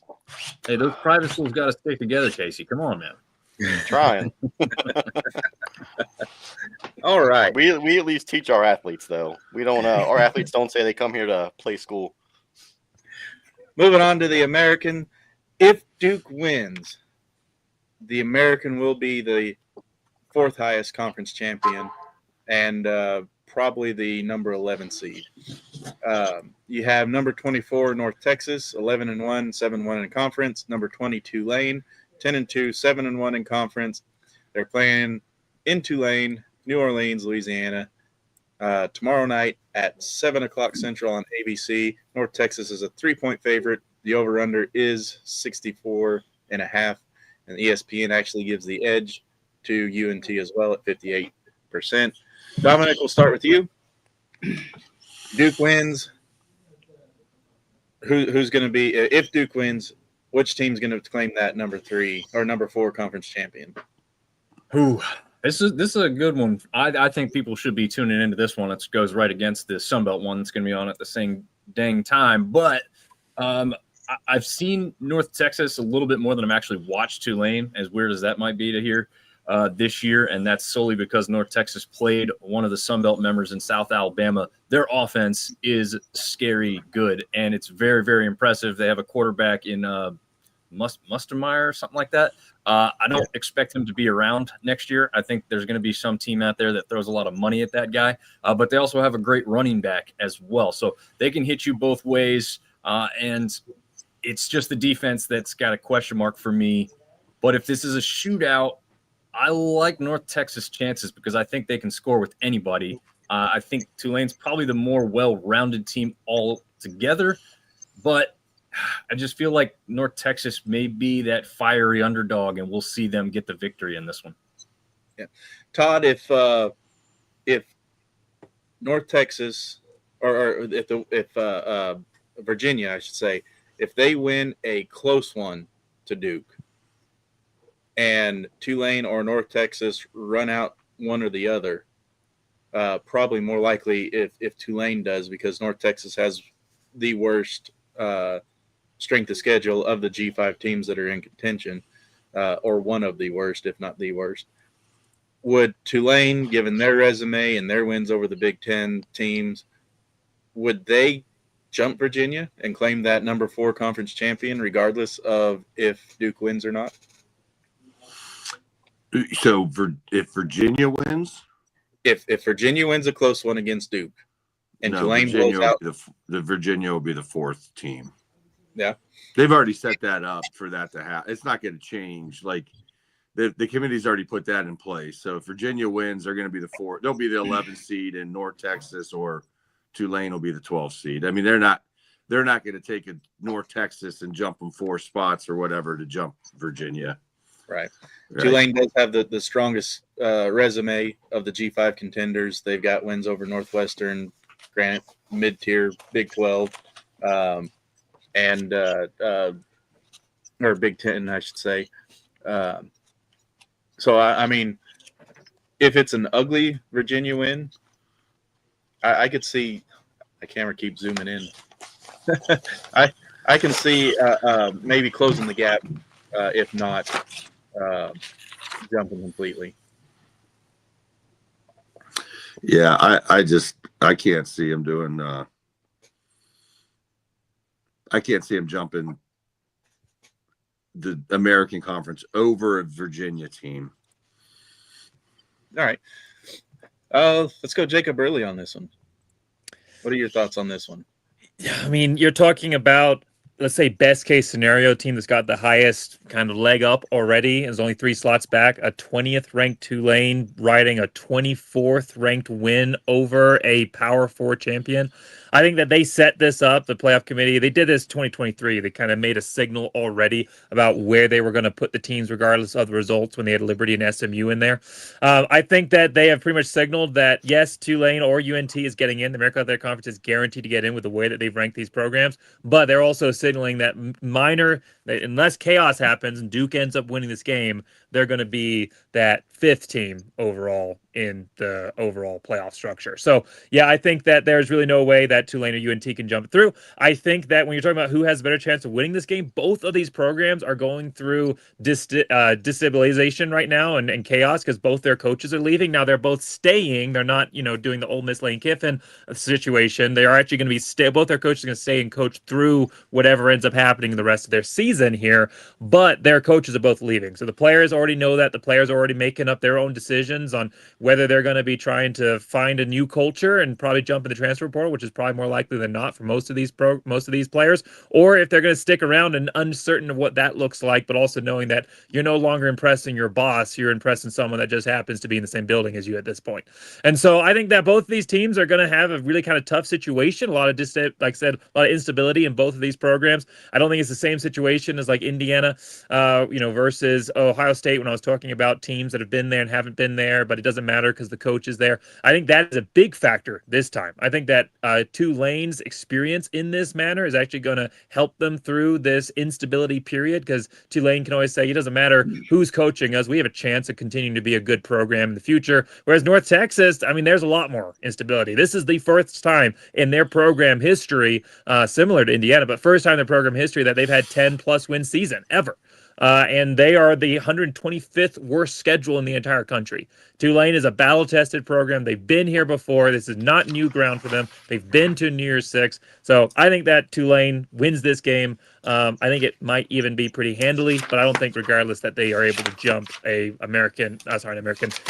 ACC champion to get into that 4th spot unless Duke is the winner. All right, Nick, we've all been at the both ends of the strength of schedule with Boise State and getting in versus not getting in. North Texas, sure way to get in is to beat Tulane. They're obviously out if they lose. What are your takes on what do you want to see out of the North Texas Tulane game? Yeah, and I'm sticking with emotional picks here. I'm just being honest. All right, but these two teams, they've always been on my wish list along with Memphis to be part of the Pac-12. I've always admired North Texas over Texas State and UTSA. I've always, since the Frisco Bowl a few years ago, seen the support from the fan base that they have. They'd be excellent in the new Pac-12, along with the Green Wave and Memphis. If that would have been dealt better, they'd be part of the Pac-12, I think. But again, I'm outside of the upset here. You got Coach Brown. He's switching his hat from North Texas to Oklahoma State, and you got Summerall. He's taking his hat off from the Tulane to the Florida Gators. So I think that equally that's a bunch of distractions. So I don't see a blowout by either one of these teams, because there's a lot of distraction within the coaching, the moves in that regard. But I am, aside from the rankings, I would have always gone for North Texas, because I've just been a big fan of them and the support of their fan base, and I think that they're going to show up to this championship and maybe give them the edge in this with the coaching chaos that's going on with both of them. All right. If I don't call on you, don't hate me. I just saw what time it was, and we're nowhere near where I thought we were going to be. So we're gonna move across on this, and if you have something to say about the matchup, say it whenever I get your picks. Pop, North Texas or Tulane? I used to have to drive from here to North Wyoming, about a 27-hour drive. And the highway I took goes right through North Texas University. And they had road construction and some kind of game deal getting out. And I was stuck in stop and go traffic for 6 freaking hours. I'm voting for Tulane. Tulane because of traffic. Solid pick. Scott? I don't know. It's a toss up. I'm going to go North Texas. I just think the running game in North Texas is really, really solid.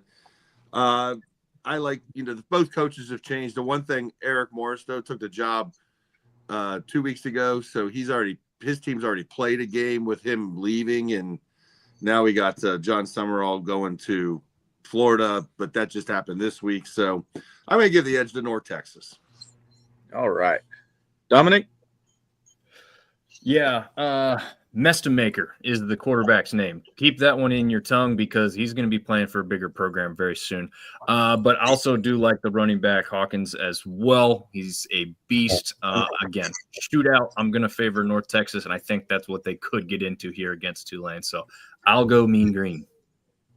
All right. Casey? I'm going to go North Texas. Summerall's been doing the tour over the media over in Florida. I think it's a distraction. I'll take North Texas. And Jacob? North Texas Trojan horse goes down. Tulane rises, stays in it, goes to another playoff game. All right. Now, we have something very special for this next one, because we happen to have somebody from the Sun Belt on our show tonight. The Sun Belt Championship, Troy 8-4, 6-2 in conference versus number 25 James Madison 11-1, 8-0 in conference. This is the Bridgeforth, not Bridgeworth, Stadium in Harrisburg, Virginia, and Pop's over here trying to keep his toesies warm. This game is, if you watched Sun Belt Syndicate last night, you get that. This game is at 6:00 tomorrow night. Central Time on ESPN. James Madison's a 21.5-point favorite. The over-under is 48.5. ESPN has James Madison winning 91.5% of the time. Todd, I am going to give you free reign to give us your quick rundown. Or not Todd, Dominic. Oh, Okay. Well, yeah. I mean, you've got a team in James Madison that comes in 8-0, perfect in the We're conference. about 10 minutes away from finishing, so just pee off the edge of the carpet. Conference play. And then you've got Troy. Oh, sorry. Trying to see if I'm getting mixed signals here. Yeah, so we got James Madison, perfect 8-0 in conference play. Troy comes in 6-2 in conference play. They've had some ups and some downs. They have a quarterback who started their season named Goose Crowder, who's returned towards the end of the season after a broken collarbone. Really interesting aspect for Alonzo Barnett. Not Alonzo, not Alonzo, but you can just call him AB3 for short. He was in last year's almost championship game until an ACL injury took him out in the last game of the regular season against Marshall. He was expected not to start this season, but guess what? He made it back just in time. They ran a 2-quarterback set for the first 2 weeks. Obviously, that second week loss to Virginia Louisville doesn't look great, but again, they didn't have AB3 at full strength. He has now been named the Sun Belt Conference Player of the Year for obvious reasons. He can hurt you with his legs as well as his arm. Goose Crowder is much more of a pocket passer. But you've got two outstanding defenses here. Troy's got 4 touchdowns defensively on the season to James Madison's just 2. But both teams have some ball hawks in the secondary, and this should not be a high-scoring game. The Sun Belt Championship game may be one of the lowest-scoring championship games of the weekend. I don't know if you want me to go with the pick now or let everybody else kind of go with that, or let me know what you want me to do on that. Tease it, man. Tease it. I would think leaning towards the Dukes, if you want Duke to win, would be kind of the thing that makes a little sense here. But I do think this game is a lot closer than a lot of the outside media will look at, especially Vegas. All right.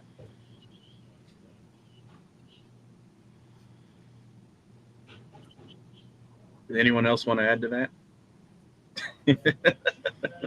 I think it's a good preview. JMU, Troy. I've liked JMU for a while now.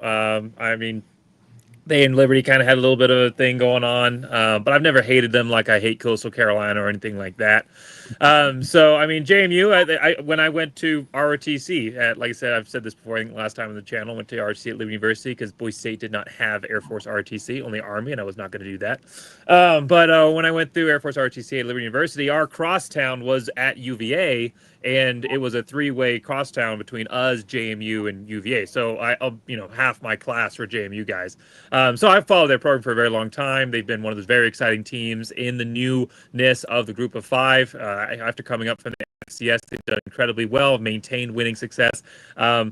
I am interested to hear that you think this is going to be a lower scoring game, and you're a little bit more of the expert on this from the Sun Belt perspective. So I'll definitely take that with what it's worth there. Vegas predicting 23.5. I was kind of going to predict a blowout, but if you're saying closer game, I still think JMU wins this game. If Troy, I'll ask you this: if Troy wins this game, what would they have to do to be able to override a Duke champion out of the ACC into the playoffs?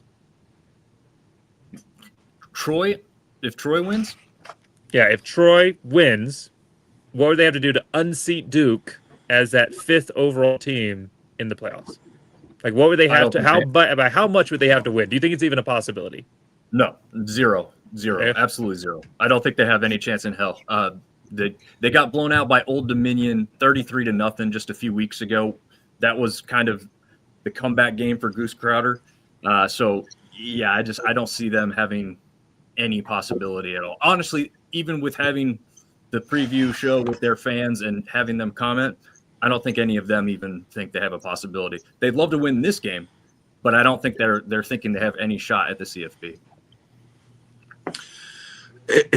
If Duke loses and Troy wins, they're going to have to change you can't, like, neither one of those teams can get into playoff. Like, I know that it's the 5 highest ranked conference champions, but like neither one of those, it'd have to go to the winner, in my opinion, of UNLV and Boise State at that point, right? Boise State. Right. I mean, I'm just thinking that there's no way that you can have Duke and Troy fighting for a playoff spot here. No. Well, I think the Sun Belt has been that conference that has been looked down on for a very long time.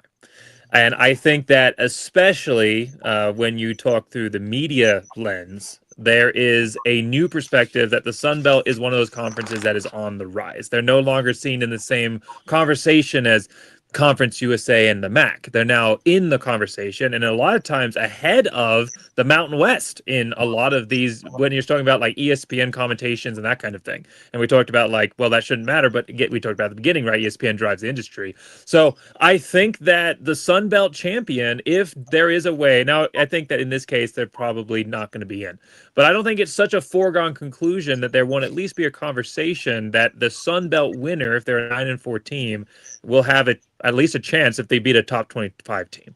I think we have to start shifting the way we think about the Sun Belt because they are getting better. They are improving. They are having teams that are actually in contention almost every single year. JMU would have been in the playoffs, not the playoffs, the New Year's Six in 2023 if they'd been eligible to be in. It wouldn't have been Liberty. They got in just because there was nobody else that could.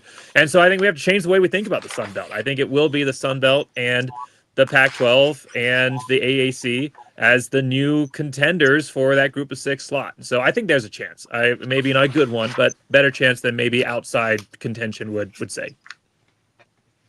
All right. I think the 4 losses were to a Clemson team that was down. They got crushed by Memphis.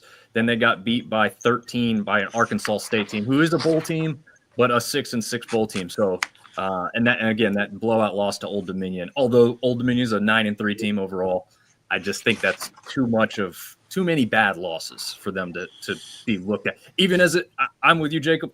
I'll push the Sun Belt as much as possible. I'm just being a realist. I don't think there'd be any respect thrown that way with how long it took James Madison just to get ranked up into this point. All right, Nick, who you got in this one? James Madison or Troy?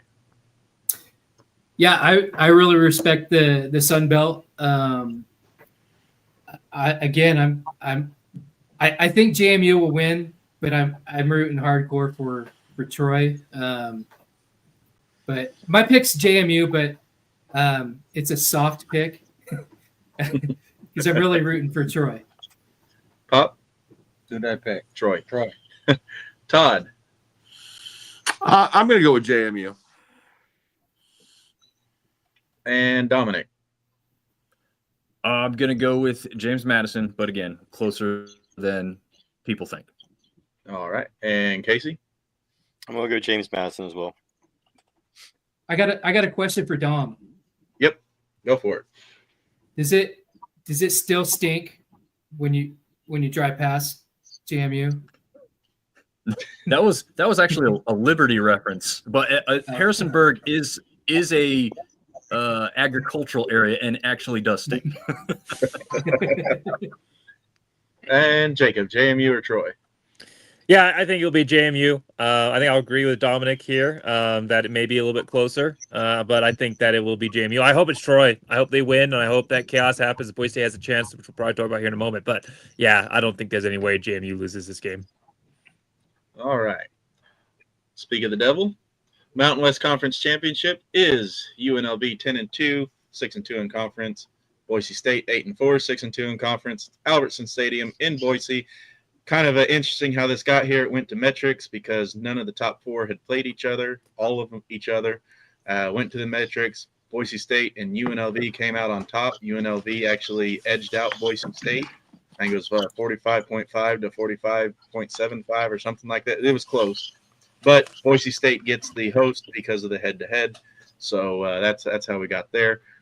This one is tomorrow night at 7 o'clock Central on Fox. Boise State's the 4.5-point favorite with a 56.5 over-under. ESPN's got Boise State winning 66% of the time. Let's go to, Nick, you and I just covered this tonight. So I'm going to let you kind of key in or factor in on what we talked about earlier tonight on Bronco Nation Live. What are your key thoughts for this game heading into tomorrow night? Yeah, as we were talking earlier, this has been a wild ride for Boise State. Expectations were, another clear-cut CFP run, and that kind of got dashed, in the opening game down in South Florida. For this game, this will be the second time that Boise State plays UNLV. In the first game, Boise State won 56-31. They overachieved what I thought they were going to do in that game, and we actually scared away our football and chill analyst who was part of that because he never came back for the post game show. In that game, you had Anthony Calandria. He was 18 for 30 with 215 yards, 2 touchdowns. But really the star of their show was their rusher Jalen Glover, who ran for 261 yards. Since that game, the Broncos have had kind of a quarterback carousel.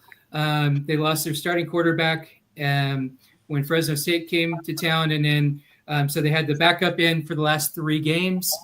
And so you have a Boise State that's sitting at 8-4 right now against the 10-2 UNLV game. They have the same exact conference record at 6-2. And like you said, love the metrics pinned both of those teams. And unfortunately, Boise State had the head-to-head, which means I get to go to another home game tomorrow. So really happy about that. I think it's going to be a little bit different. You saw Anthony Calandria go on. He was just named the Mountain West Conference Offensive Player of the Year. We have our starting quarterback back, Maddox Madsen. He was the preseason Offensive Player of the Year. So got some really cool drama going into this game. The things have changed with our defense. The Boise State defense has the 30th ranked defense in the nation and the 11th ranked secondary. So a lot has changed on Boise State's side in regards to the defense, which has really made me happy because before the season started, we were coming off that loss to Penn State in the Fiesta Bowl. And my thought was, hey, we need a defense that's at least top 30 because those defenses that were in the playoffs last year, if they had a top 30 and below or higher, they were the ones that could win. And so right now we're sitting at the top 30 defense in the land. So that's why I'm rooting hardcore for chaos so that maybe, just maybe, Boise State will have a chance and shock the CFB world again and get a berth into the playoffs. I do think that the defense is going to be the determining factor in this game, as well as the weather. It's supposed to be raining, and then as it gets colder, you might see some snow. And we're playing a Vegas team, so in our show previous to this, my pick was 40-21 Boise State. All right, Pop, what are your thoughts about this one? Way back in the day when the Dallas Cowboys were buying the Super Bowls, they had a quarterback named Roger Staubach. And he was a pretty good quarterback, but he got injured. They brought in a quarterback named Craig Morton. Craig Morton took the Cowboys to the Super Bowl. And they benched him and brought in Staubach because he got healed up from his injury. But he'd been on the bench for half a dozen games. He got in the game, he was rusty, his timing was off, he wasn't quite sinking, and it was late in the game before they finally brought Craig Morton back into the game. Craig Morton engineered a couple of drives, had him going down the field, driving for the go-ahead score when time ran out on the clock, and the Cowboys ended up losing. They traded Morton to the Denver Broncos at the end of the season, and I became a Denver Bronco fan and have not liked the Cowboys ever since. Why did I say all of that? We've got a quarterback situation where quarterback's been on the bench for 3 weeks. He's coming back in. He's going to have that same rust. He's going to be a little bit out of sync. And the question is, and I'm hoping that he's not, he could defy what happens with people that are not playing for weeks. But I'm hoping that our coaches, if he does falter, can make the switch quick enough to where we can go ahead and win the game. So I think all things being equal, I think our defense is better. That's good. But our secondary's good. But I think where the game lays is in that quarterback, whether Maddox gets the job done, and if he doesn't, they swap him out instead of ride him to failure. All right. Jacob, I know I don't even have to ask if you have a take on this game. So let's hear it. Let's roll with it, buddy. Yeah, this is back-to-back long videos because yesterday I previewed this game for about an hour and 40 minutes, just the game. And I'm not going to give you even a tenth of that because otherwise this video would go on until the wee hours of tomorrow. But this is a crazy matchup. This is one that nobody, like I said at the beginning of this video, really expected Boise State to make. As soon as Maddox Madison went out versus Fresno State and we saw what happened, I think everybody went, okay, that's it. I don't even know if we'll win another game the rest of the year. And after San Diego State didn't look like we were going to. And then Boise State changed. Maybe it was the criticism online. The players heard it. Maybe it was the coaches. But something changed. The energy, the fire, the passion became more evident. And the coaches changed the play style. And that was something they've been calling for all year. They showed the ability to adapt. And we saw an offense that started humming. That Nate Potter actually put some balance and creativity. We had a trick play. We had Bates throwing a wide receiver pass to a tight end Wagner down the field, which we hadn't seen any trick plays really the entirety of the season. And so Boise State showed the ability to be creative and be explosive, but that was with Cutforth. Now you've got Maddox Madsen coming back from injury. Coaches are saying he's good to go. There is no way that he is 100% for this game. Absolutely zero chance. Even if he's physically healed up 100%, which I, again, don't think there's any way that could possibly be. This is his second lower body injury of the season that he's coming back from. Even if he's 100% physically healed up, there's no way that he's in shape physically for this game. I mean, we've probably all been through injuries at some point in our life and then tried to come back the next week, which is exactly what this situation is. Tried to come back and play, a round of pickup basketball or something like that, and that's just pickup. And he's got to go out and play a collegiate football game against a lot of athletes that in some cases are going to be going to the NFL. Not that, UNLV's entire roster is like that, but there's NFL athletes on either side of the field here, and that's what he's got to go out and play. And I do not like this decision at all. It's not a Maddox Madsen versus Cutforth conversation for me as far as what their potential is at full strength. I think Maddox Madsen could come back next year and win the starting job. I want it to be a fair competition, but I think he could win that starting job. But this game absolutely should be riding the hot hand of Max Cutforth. I am very worried about what this game will do. And if the coaches are going to, like you said, Pop, just ride him to the end. If they're going to have that player loyalty and say, well, the season's pretty much over anyway, we're a long shot for the playoffs. It's Max Madsen's team. He's the only player in the entire country that we want. We're just going to ride him until the end, no matter what happens. Jalen Henderson was on the show, and he was in the opinion we should start Max Madsen. But he was also the opinion that if there's one or two drives that don't look right from the beginning, Max should come off the bench and come into the game. I just don't see a way that not Nate Potter, that Spencer Danielson is going to do that with his approach and his player loyalty, which is good. It helps you get incredible recruiting classes, but sometimes X's and O's suffer when you don't have the right player matchups. And so something's got to. So that disconnect, I think we're going to see whether or not that ends up being an impactor in the future of this Boise State program. But for this game, I mean, it could be. However, the biggest factor for this matchup is Bronco Nation. This game is on the blue. The players are fired up. I think there's going to be enough energy there. UNLV does not know how to win against Boise State. They've had many opportunities before. 2023, they couldn't beat that 2023 team. And I think that UNLV team in 2023 was better than this UNLV team is. So while there's improvements on both sides, and I do have questions and concerns about the quarterback position, I think our run game is good enough with Dylan Riley. I think that our offensive scheme has the potential to be strong enough to beat a defense that has been one of the worst in the country, even if they've gotten better. And I think Boise State pulls out a win. But it's going to be a crazy one to see, and I think we'll have a lot of conversations if it goes the wrong way in this one about the future of this program looks like, specifically where the quarterback position is concerned coming into 2026. All right. A 5-loss Troy, a 5-loss Duke, if Duke wins and Troy wins, and a 4-loss Boise State. I think we're all pretty much of a consensus that Boise State would become the 5th highest conference champion. Dominic, do you think Duke with 5 losses would probably be the better option, or do you think Boise State or UNLV if they get in at 11-1 or 11-2? Better option as far as what we'd see on the field, or do you again, is this more of what the committee might do? What the committee might do. Yeah, sadly, I don't trust them to do the right thing, so I think they'd put Duke in because they say they'd have a ranked win over Virginia. All right. Casey, you had an opportunity earlier this year to see Boise State live in person. It was a better outcome for you than what it was for us. What are your thoughts on the Boise State UNLV? Honestly, I'm going to pull for Boise State. Dan Mullen's a hell of a head coach, though. I mean, I don't think he really got a fair shake in Florida, considering how things have gone there afterwards with all the other coaches. But I'm pulling for Boise.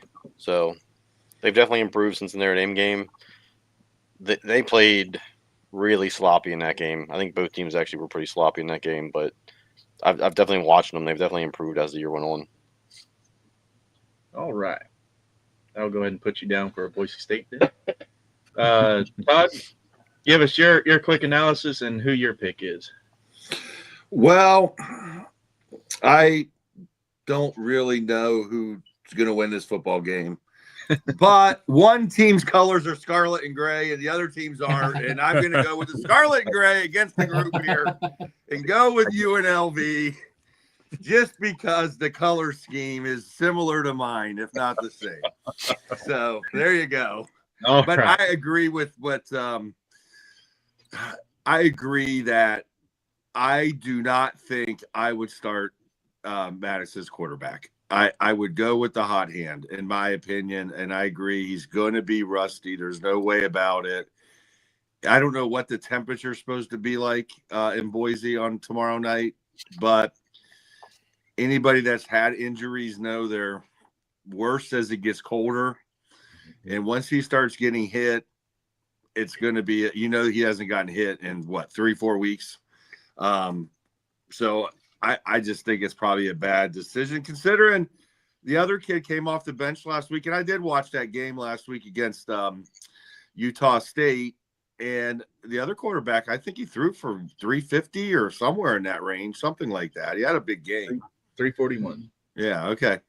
Throwing the football. So I would stick with the hot hand there myself, but I don't know. I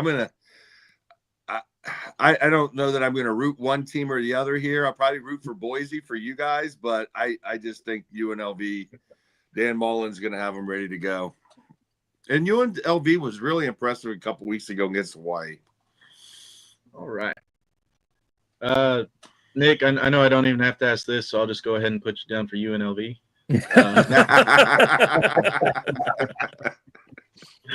So I know Nick's going to be at that game, and shameless plug, Bronco Nation Live post game. Pop and I are going to be providing you a quick commentary while Nick gets set up for the championship if Boise State wins the trophy ceremony, and we'll have the trophy ceremony live on Bronco Nation Live post game, and then we'll have Nick back in studio shortly after if Boise State wins.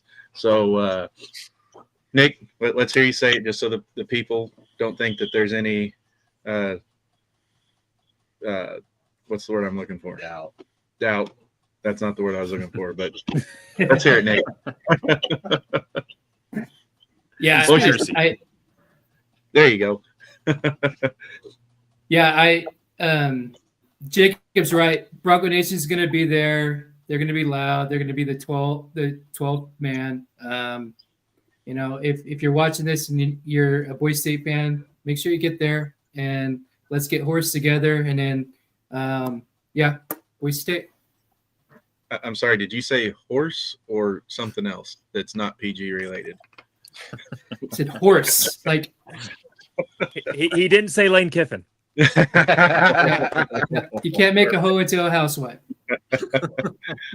All right. Dominic.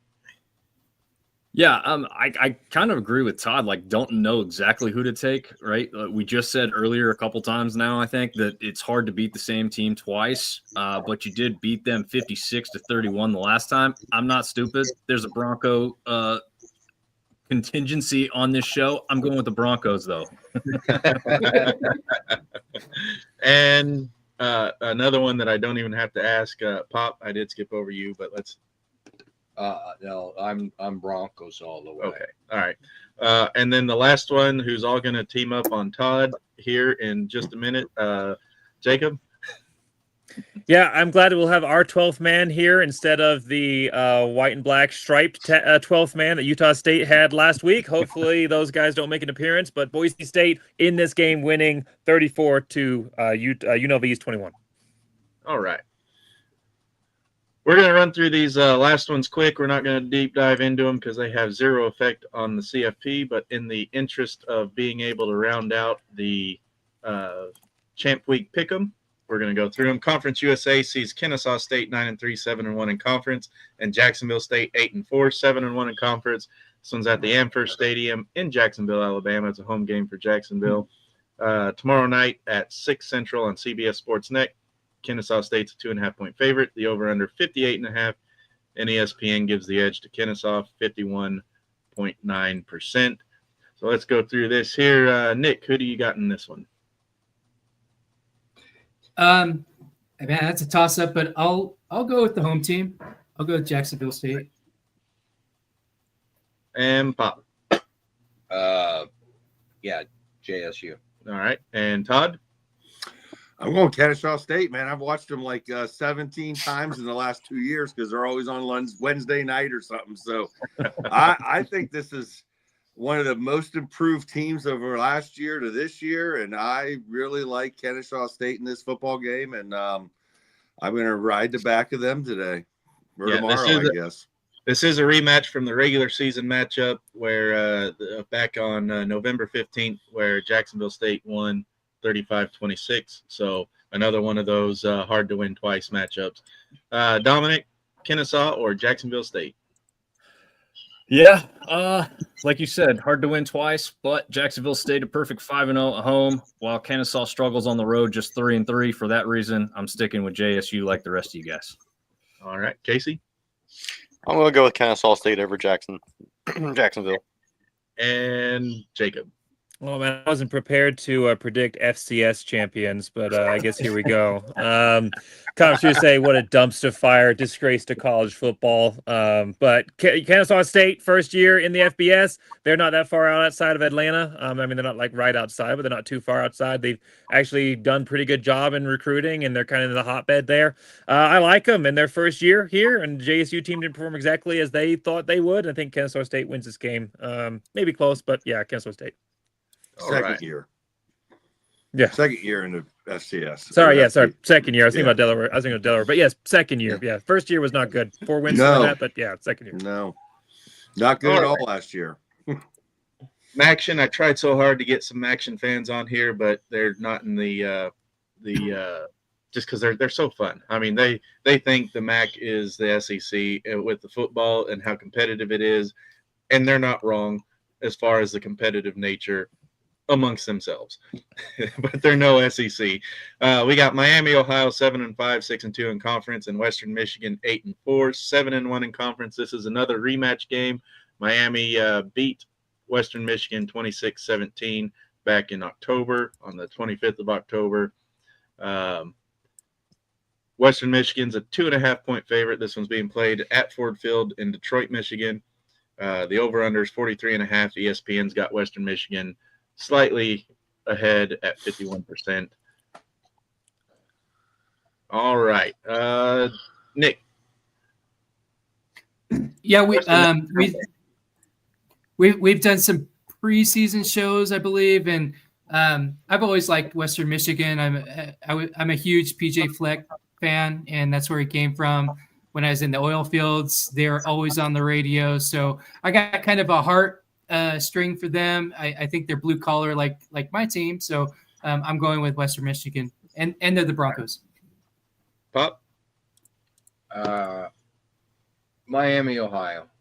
There ought to be a Miami voted for somewhere. Todd.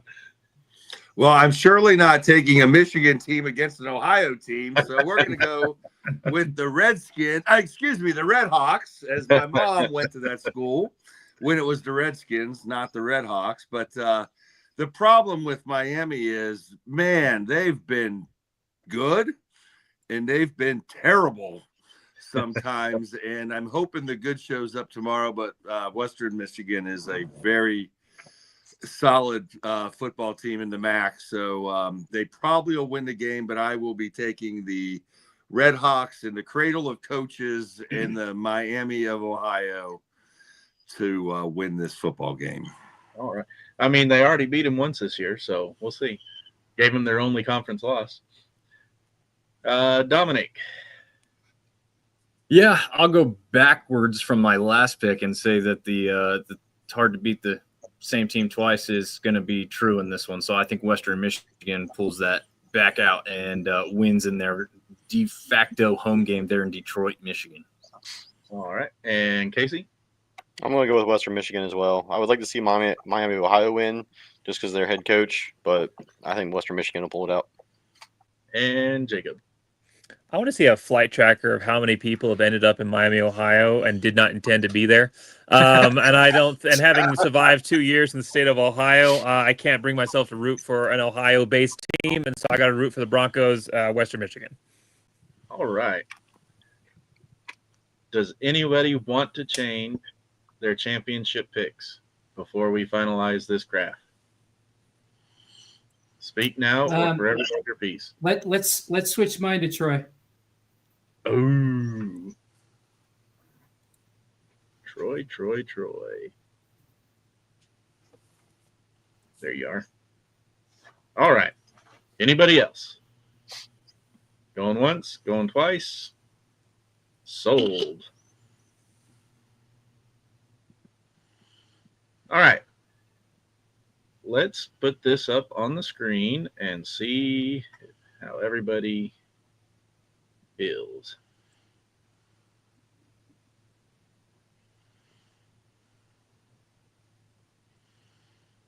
All right. There it is for all to see. Take the screenshots. I like that other screen better. Let's go back to that. There we go. I don't think everybody's on the screen in that one, though. Nope. I can't see anything on my end. Does anybody else? I think if you're on a mobile device, you're not going. Got it. Yeah. I don't like that. Look, it doesn't show everybody. I have to go back. All right. If you pull up a YouTube stream, then you might be able to. I think because you're not because you're on a mobile device, you can't see the whole screen. I think Todd had that trouble whenever we do our other stuff. So there it is. Take your screenshots if you want. I'll post it in our Facebook groups and everything. But that is your Champ Week Pick'em. And we'll see what comes of that. We're going to take a quick break, use the head and all that other fun stuff. And I guess it's hit the head, not use the head. Is that how it goes? Anyway. Depends on if you're in Vegas. Anyway, we're going to take a quick break, and we're going to come back, and we are going to talk about the bubble teams really quick, because it's getting late on the East Coast, and we got some East Coasters. So we're going to run through some of the bubble teams. Some of them we already talked about, so we're just going to take a quick hit on them, and maybe talk about a little conspiracy theory. Maybe, I don't know. We'll see what happens. So stick around, and we will be right back.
Dominic, have you been standing this whole time? Yes, sir. Wow. Little Pat Getting the McAfee cardio in act. tonight. Yeah, I like it.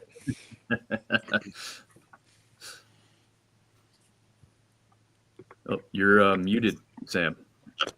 We should get him a Stairmaster and let him do the show on a Stairmaster. This show on the Stairmaster, man, I would not survive that.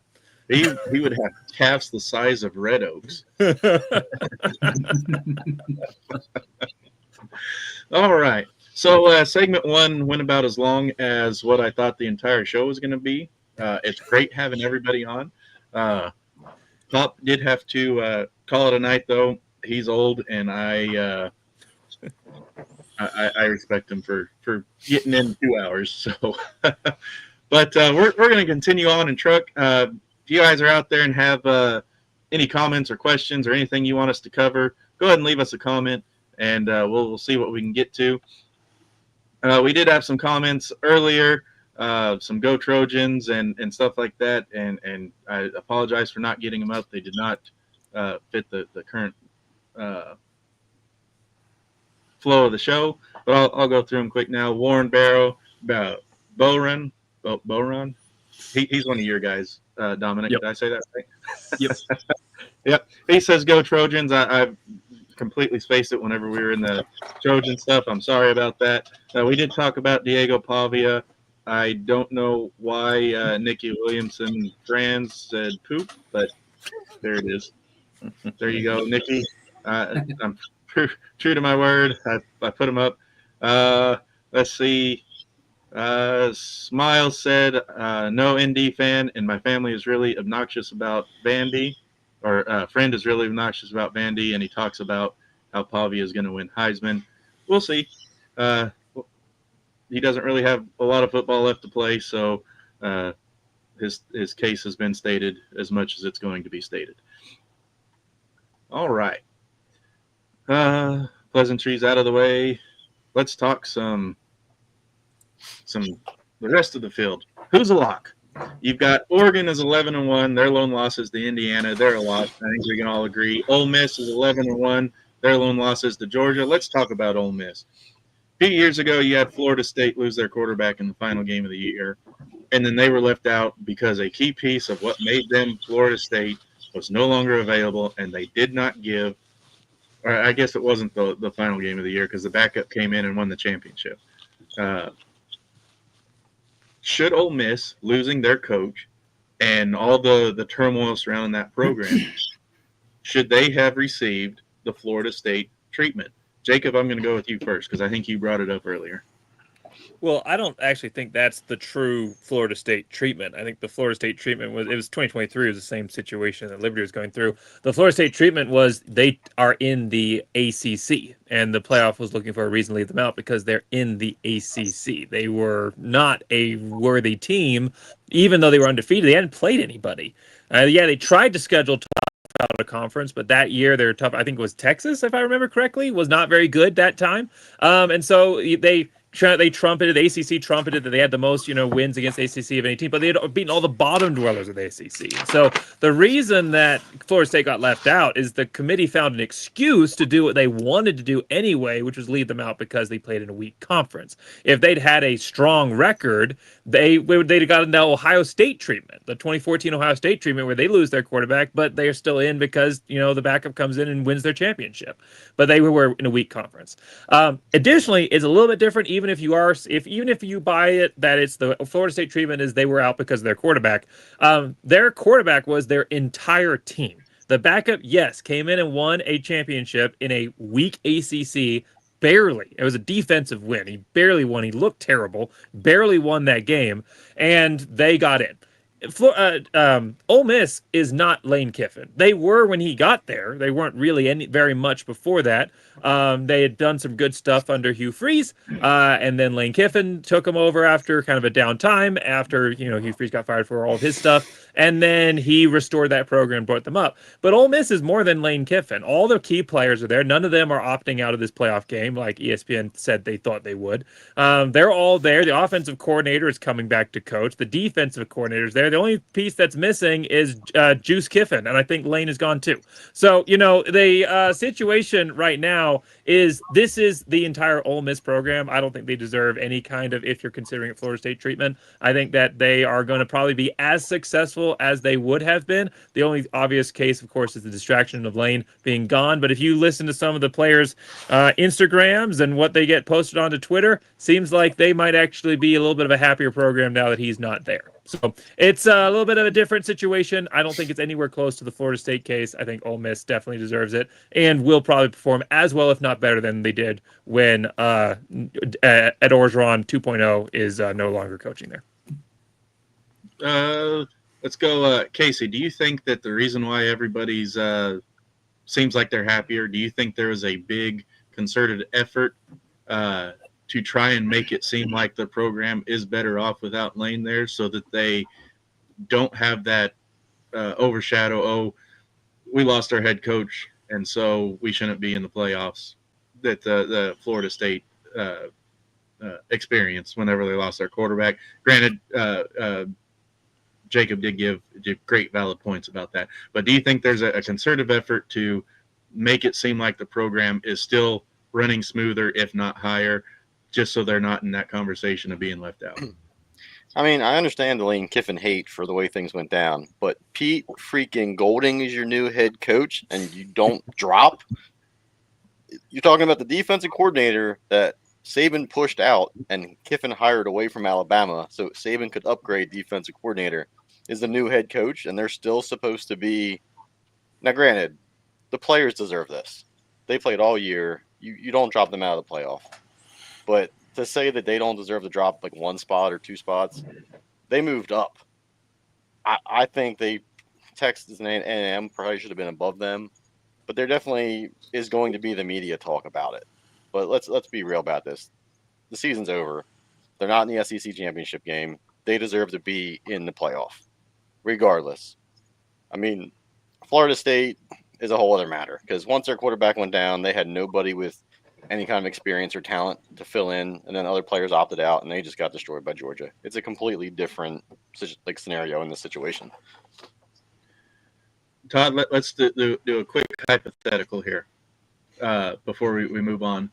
If it's this year or last year, the era of the 12-team playoff, Florida State loses their quarterback, ranked high enough to be able to make an at-large bid, but doesn't make their conference championship game, do they keep their ranking without seeing their quarterback if he was would be proven? Is listening to Jacob, it sounds like he actually did a disservice to the program by playing in the conference championship game because it showed flaws in his ability. Do you think that would be the case this year if Florida State didn't play in their conference championship game but was still ranked high enough to get a at-large? What, if they lost their quarterback? Yeah. Well, and we're talking about Florida State from 2 years ago. Yeah. Well, I'm just trying to bring this in with how. I think in the 12-team playoff, Florida State would have been in. Yeah. Like, I mean, there would have been they wouldn't have been out. They would have been probably the 5 seed in that. I think Ole Miss deserves to be in. I think this gives you guys, most of you are group of fivers here, right? Or group of 6, whatever it's going to be next year, or however it's going to work out. Look, I think the Mississippi Ole Miss matchup against North Texas would be dynamite. I'm pulling for North Texas for the upset in that game. So I'm kind of wanting to see it. I think the Oregon James Madison game would be terrible, and that would probably be the Friday night game because I don't think, nothing against James Madison. I've watched them. They're a fun football team to watch, but I don't think the trench warfare would be on their favor in that game. But I think Ole Miss could lose to North Texas in a 6 versus 11 matchup here in this game. So I'm kind of wanting to see that, honestly, because much like you guys probably all are, if they get 5 teams in the college football playoff from the SEC, I'm hoping somehow we don't have any matchups between two SEC teams in the first round and they all lose, so we can shut that noise down. I think more than likely we'll probably get a rematch in the first round between somebody. So yeah, I think Ole Miss needs to be in. All right. Texas A&M is 11-1. Their lone loss is to Texas.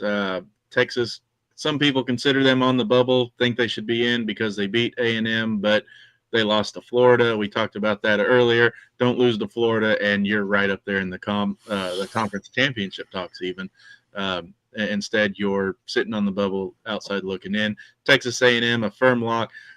I still think they might have lost it on purpose as bad as that sounds, because it gives them the easier path, like Ohio State had last year, to the college football playoff championship.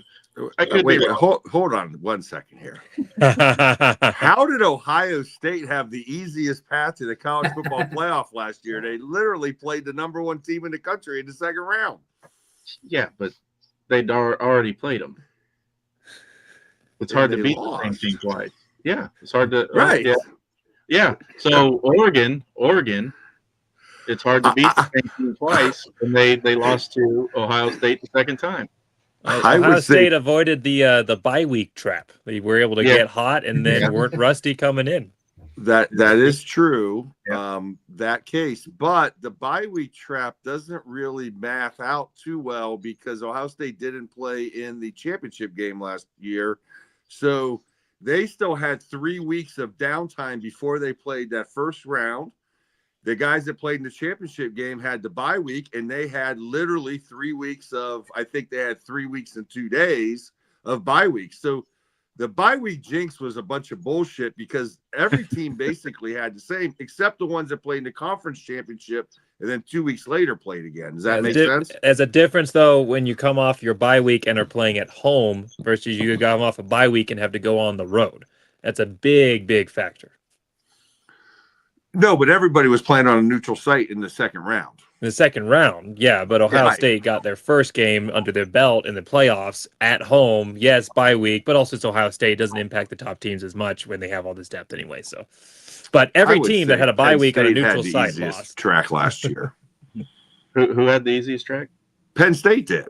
I mean, they played SMU in the first round. Yeah, they played who they play in the second round? Boise. Us. Yeah. Oh, Boise. Okay, so they played SMU, Boise. Then they played a Notre Dame team who, at that time, Notre Dame was they were really starting to become banged up. Notre Dame was pretty banged up when they played Ohio State in the championship game last year. We can all admit that a little bit. Yeah. Jeremiah Love was not the same running back, but I think Penn State had the easiest shot last year and they blew it. But Todd, you want to fire off any shots at App State so you can just piss off everybody here? Yeah. Well, hey, look, if we want to get down to it, guys, and I'm a big believer that I like college football. I like everything. But can we honestly say that James Madison deserves to be in this college football playoff this year? If they get there, there's no way in hell you can honestly say that. It's impossible. With the way the rules are, yes. But no, I don't disagree. Yeah. Let me tell you something. If we go into this college football playoff, this is what it's looking like, we could have an Oklahoma-Alabama rematch. We could have a Notre Dame-Texas A&M rematch. And we could have Mississippi, Ole Miss, and North Texas, and Oregon, and JMU. Do you guys think that is a super TV ratings bonanza with those 4 games? It's not about TV ratings. It's about the best football. No, it is about TV ratings. It is 100% about TV ratings, guys. It's nothing else but TV ratings. I need to get Pop in here to pop off about the money again. Well, Pop is crazy when it comes to the money, though. He's not. He can't. I mean, listen. The money is the money. It is what it is. It's just like it. But the bottom line is, if you're telling me that we're going to get an Oregon James Madison and an Ole Miss North Texas, now look, we all follow, like, we've seen North Texas, right? But the average person hasn't seen North Texas. That game is going to be so miserable in terms of eyeballs. It's not going to be very, first of all, it's going to be the noon game because, they're going to put the Alabama-Oklahoma game or A&M and Notre Dame game back on as the bigger games. But I'm just saying I just don't think JMU getting into this playoff and leaving Notre Dame or Miami or whoever else could get left out of this thing. I just don't think that it's,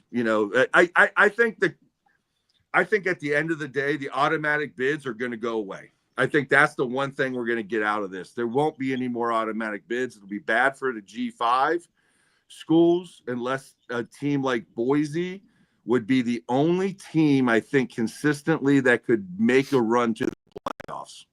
I would actually argue the opposite. I think that there is certainly a contingent of fans, and I'm not saying you're one of these, but SEC, Big Ten in general, who they kind of think of college football almost in a professional sense, and they're caring about the certain level of teams, and that's who they're looking to, and they're looking at what conference are they playing in when they're watching the games.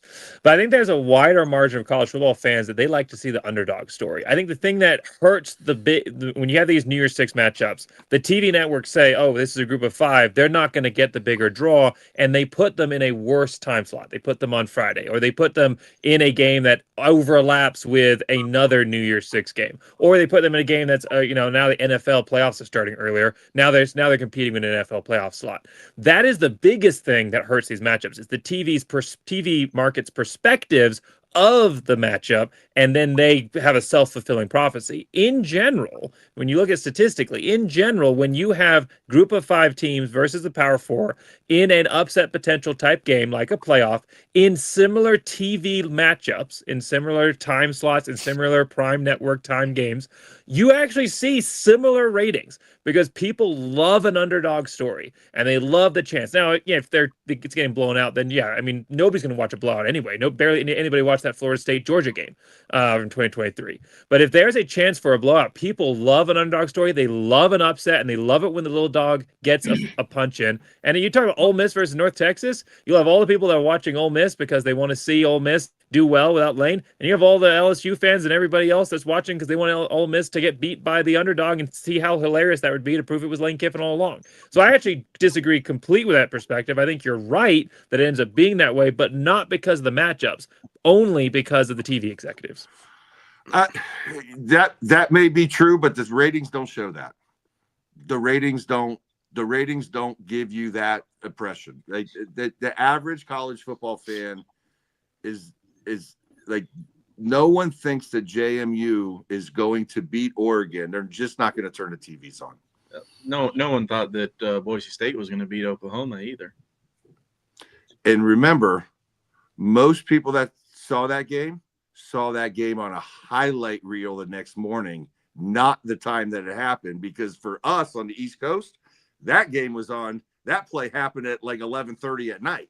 Right, and that just plays into Jacob's argument that the G5 gets those worst time slots because they're G5. Yeah. But they still make good games. No, and listen, I watch Tuesday and Wednesday and Thursday and Friday football. Like I got 5 TVs in my garage, and I'll be watching both games of that. So I'm a huge fan of it. I'm just saying that the average college football fan is not going to tune in to Oregon and James Madison. It's not going to be it's going to show the ratings are going to be. Look, even the ratings last year were not great, and I thought we had potentially better matchups at that point, So we'll see. Again, just to kind of wrap up. I'm not trying to piss the group of 5 off. I'm just being honest here, man. But you keep saying ratings, but they're ratings that are skewed because they're ratings based on when the game was played and what network it was played on and all of that. When you factor in the impact of what that should have on any team, they actually are performing really, really well, on par with any other similar Power 4 matchup in a similar context. Even in some cases better than. So you can't just look at the rating. You have to look at what channel it was on, what day it was on, what it was competing with, what the time slots where there's so much more to the analysis than just simply the number at the end of the rating. And when you compare all of those factors in, the group of five, considering everything they're up against, actually does really, really well in these ratings. But at the end of the day, it's a number that the execs can say, hey, this proves our point, kind of like what you're doing right now, not intentionally, but they can say, hey, this proves our point. This is why we're putting you there. And we're only there because they put them there in the first place. I think there's a handful of G5 schools that'll bring the ratings, and Boise State is clearly one of them. Yep. Outside of that, there's maybe a handful of schools year in and year out, but not typically is going to be the way it's going to work. And I'm just really pointing here at JMU more than anything, right? Like, I think the American Conference this year was extremely challenging to get through. And I know we have the Sun Belt Syndicate on here, but I mean, JMU's schedule is 115th here, guys. Like, this JMU has no chance to win this football game against Oregon, nor do they have a chance to win 4 in a row. Is that fair? So what you're saying is Boise State's going to play Oregon. Hey, that, to me, that would be a much better matchup. Absolutely, no question about it. We're their kryptonite. I'll throw this out there. So, do I think that James Madison would beat Oregon? No. But do I think it would once again be closer than what a lot of outsiders think? Yes. Let's put this out there real quick. Transitive property doesn't work, but Old Dominion played Indiana in one of their closer games of the year, 27-14. And then Old Dominion, who went 9-3 and is in the Sun Belt Conference, got hammered 63-27 versus Old Dominion. So James Madison took care of them by way more and blew them out. So I just don't think that it's so much more about matchups and schemes than it is just, well, this is a power program and this is a group of whatever program, right? Like it can work out to be a decent game, and we've seen the Power Four blow out the Power Four, so why not give somebody else a shot in that regard, you know? And I'm not opposed to that. I'm just saying I'm just looking at it as a college football fan, and I just don't know that I love these first-round potential matchups. You know, I think are we all wanting to see a Notre Dame Texas A&M rematch in the first round, if that's what it ends up being? So I'd be fine with it. It was a good game the first go around. It was an excellent game the first go around, no doubt about it. So UNLV, who they rank 130. I know we're not talking about UNLV. James Madison ranks 118, and North Texas ranks 125 in strength of schedule. And you currently have North Texas in your playoff, which we'll pull up next. So who's to say that James Madison can't overtake North Texas when they have the better strength of schedule? Well, they might be able to. I just don't think the committee set it up for them to be able to. Like, I don't think that if North Texas beats Tulane, I don't think James Madison beating Troy is going to give them enough street cred to jump, you know? Yeah, it'll be a ranked win at that point. So there's no way James Madison will jump, you know. Right. No. Yeah. All right. I love this conversation. I really do. I like that you guys carried it without me having to push it too. So great job. I hate that this is one of the last shows that we're doing, but we got there. Dang it. We'll know better for next year.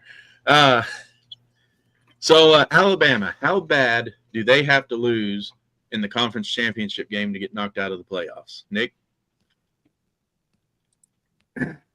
Well, they should be thanking Georgia for, giving Ole Miss that one loss, but a 3-loss Alabama still in the playoff. I'd rather have a 3-loss Texas in there. Well, we saw last year that on the bubble with SMU losing to Clemson, they didn't knock SMU out for playing. They didn't punish SMU for playing a conference championship game. So that's kind of where we're at this year with Alabama. It's Yeah. almost like the committee said, we're going with Alabama. You're going to get in there. But if it's I'll such say a I'll say loss, 21 points. 21 I'd like points. yeah. Casey, you have a point spread that you'd like to see Alabama lose by to knock them out? I mean, it's the CFP, it's ESPN, it's the rankings. They're going to have to get dog walked by like 30. They're almost guaranteed to be in. Todd, I see you up there. You're intent. You're just waiting. But let's hear it. Look, I think Alabama's going to win the game, so I think it's a moot point. But they would have to see. This is where my problem is what BYU is like. Why is BYU the only team playing in the conference championship in the SEC, the Big 12, the Big 10 that has a chance of losing that game and being out? They're not even in today, right? Like they're not even in it. Hell, if the committee had their way, they could win and they'd still be out if they wanted them to. You know, they can't because of the conference tie-in. But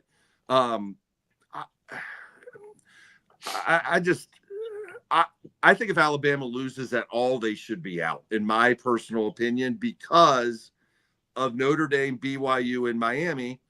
And if BYU loses, then I think it's real simple. It's Notre Dame and Miami and BYU and Alabama out. Yeah. And if Alabama and BYU in, it's Notre Dame and Miami out and those other two in. I think that's where we're at. And then more than likely, obviously one's going to win and one's going to lose. And it's going to screw everything up. Has the committee decided that Oklahoma's a lock? Then with Oklahoma there at number 8, but they haven't. They're not in the conference championship game. They're a 2-loss team. If BYU blows out Texas Tech, moving up in the rankings, Texas Tech drops down in the rankings, so BYU, or maybe not even a blowout, but still a win. Texas Tech drops in the rankings. They have to make another spot. You got a 3-way tie between OU, Notre Dame, and Miami, basically, with similar resumes. Does OU, obviously, with the higher ranking now, do they survive the output, or will they end up being a left out for a second group of 5 team if Duke upsets in the ACC? No, They'll Duke's do not anything in gonna their get in. power not to put in 2 group of 5. Anything that they can do to make sure 2 group of 5s don't get in, they will try to do. Right. So, And it's a moot point either way, because whether Duke wins or not, UVA is outside of the top 10. The only circumstance by which a third team gets knocked out of the top, every team right now, if things stay as predicted, you have 2 teams outside the top 10 in Tulane or North Texas, and then Duke or Virginia. If those 2 teams are the only ones to get in, every single team in the top 10 is a lock for the playoffs. The only way you have a conversation of another team coming in is if BYU wins, and now Texas Tech and number 11 BYU is coming into the playoffs, and then 1 team is coming out. So Oklahoma's a deadlock. The only 2 teams that are on the bubble right now is Alabama and Notre Dame, because they're right there at the top. They're not going to kick out an Oklahoma team who's 10-2, hasn't done anything to lose since they put them at number 8, and beat a team that is in the SEC championship game. So Notre Dame or Alabama would have to get, I think, demolished to get kicked out. So I think right now, if you have the craziness happen of BYU getting in, I think the circumstance is probably that Notre Dame ends up getting pushed just outside, maybe as leverage to try and push them into a conference in the Big Ten or SEC if ESPN has their way. I don't know. But in the end, I think unless Alabama gets beat by 3 scores plus, it's Notre Dame out if BYU gets in. Yeah. Notre Dame, looks like the committee setting them up whenever they dropped them down to number 10 to be left out. Casey, are they doing that in an effort to force Notre Dame to play in a conference, to win a conference championship, to get them out of this? Oh, we're an independent. We're going to take all the money. They're going to make him spread it around a conference kind of deal. Is this the committee's way of trying to strong arm Notre Dame into a conference? I don't know if I'd say it's the committees. I would say it's college football in general.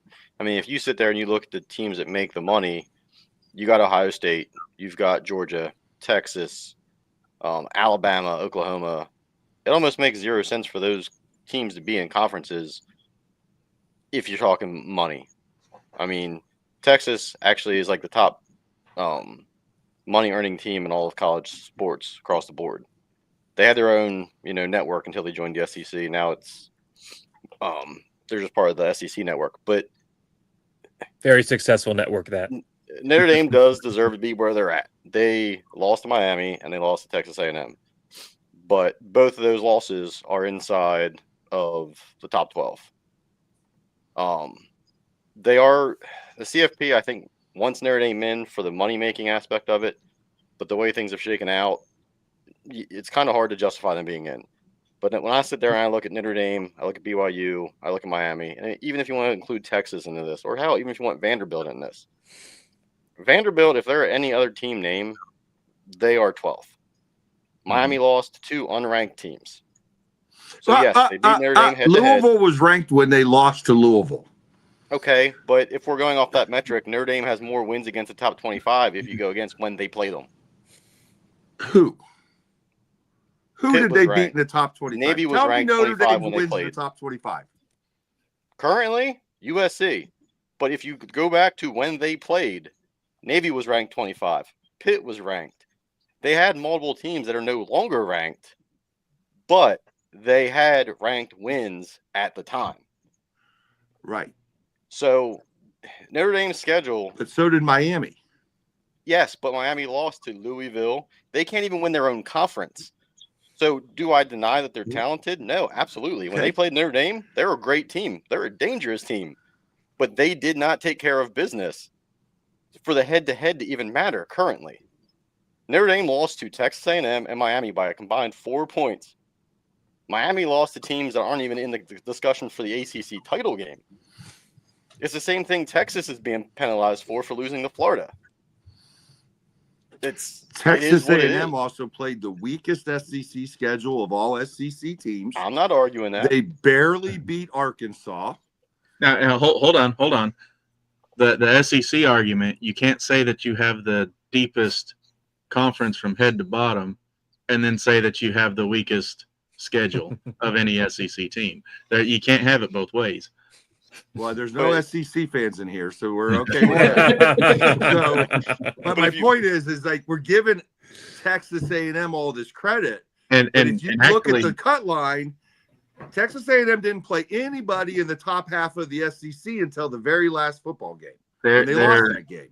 Their strength of schedule, Texas A&M, is 15. Ole Miss is 40 at the bottom of the SEC.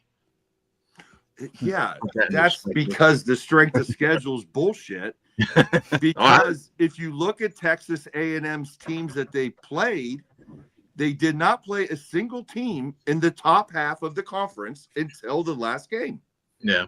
But hold on. I thought strength of schedule was really important, and that's why JMU didn't stand a chance against Oregon. No, JMU doesn't stand against Oregon because JMU does not have an interior defensive and offensive lines that can handle each other. That's why they can't win the football game. It has nothing to do with where they were ranked or whatever. They don't have the defensive line to win the football game. Look, guys, we can say what we want here. Football is won in the trenches, right? Mm-hmm. And the average group of 5 team, even against an ACC team, an average ACC team, still doesn't have the talent defensive line wise to compete. Like if you took James Madison and put them in the ACC, do you think they'd win the ACC? Maybe not right off the bat. No, that's exactly right. They would not. But I think that if you took James Madison in a 1 or 2 off bowl game and played a team that they don't see every day, they could win that game. Because while football is won in the trenches, routine football is won in the trenches. But if it was always trenches, the group of 5 would never beat the Power 4 or the Power 5. The group of 5 have chances because it's more than just the trenches and the X's and O's. It's about the scheme and the heart and the creativity that comes into play as well. So Give yes, me- they give wouldn't me- win the ACC, but they could win a playoff game and maybe another playoff game, and the momentum and the energy, and then they could win another. The group of 5 can win the playoffs. It is theoretically possible. It's There are not teams. possible. Come It is on. absolutely possible. You're out of your mind. It's You just said the group of 5 could win the playoffs. absolute. Not this year, but it You is say that the theoretically group possible. of 5 team can win 4 football Yes. games in a row. Absolutely. You're There crazy. have been group of 5 teams. There have been All group right, of 5 it's teams. 12:30 at night. We lost our minds. There is no fucking way on earth. Sorry about my language. A group of 5 team is winning the college football playoff, guys. Well, one It's argument impossible. Not One with the transfer argument that- portal. that you can put Not out with there. not with anything. I'm The going to lose transfer my portal, mind the transfer here. portal actually makes the group of 5 better. It makes the Power 4 weaker by sucking their depth and brings strength to the group of 5. But by this argument, Indiana would have been a Sun Belt team based on their record the last decade. Indiana is a pipe smoking dream here for a couple seasons, man. This isn't going to be. This Indiana is not going to become Indiana's not going to become. And I'm not saying this because I'm a fan of Ohio State. They're not going to become Ohio State. It's just not going to be that way. Like, they've had a couple decent years here. The transfer portal does change some things, but it's not going to change enough for a group of 5 team to win the college football playoff. It's never going to happen. And to think that it is, you're doing yourself a disservice. One wouldn't thing say to it's help gonna dispel, happen. There's a dispel the chance. argument is SMU just moved up to the ACC and damn near won it in their first freaking year. And yes, they did have some transfer portal help, but that is a largely group of 5 team that went right into the ACC and took it straight to them, which I predicted that they would win the damn thing. They came real close, but is it going to be extremely difficult and very unlikely that any group of 6 or 5 team goes and wins 4? Yeah, I think it is unlikely. It was also unlikely App State would walk into the Big House in Michigan and beat them as an FCS program. So these things can happen, but yeah, it's all stacked up against them. But that's Nick said it. How many times new. has Nick said it tonight? Nick said it. The ACC is what, Nick? A dumpster fire you used one time.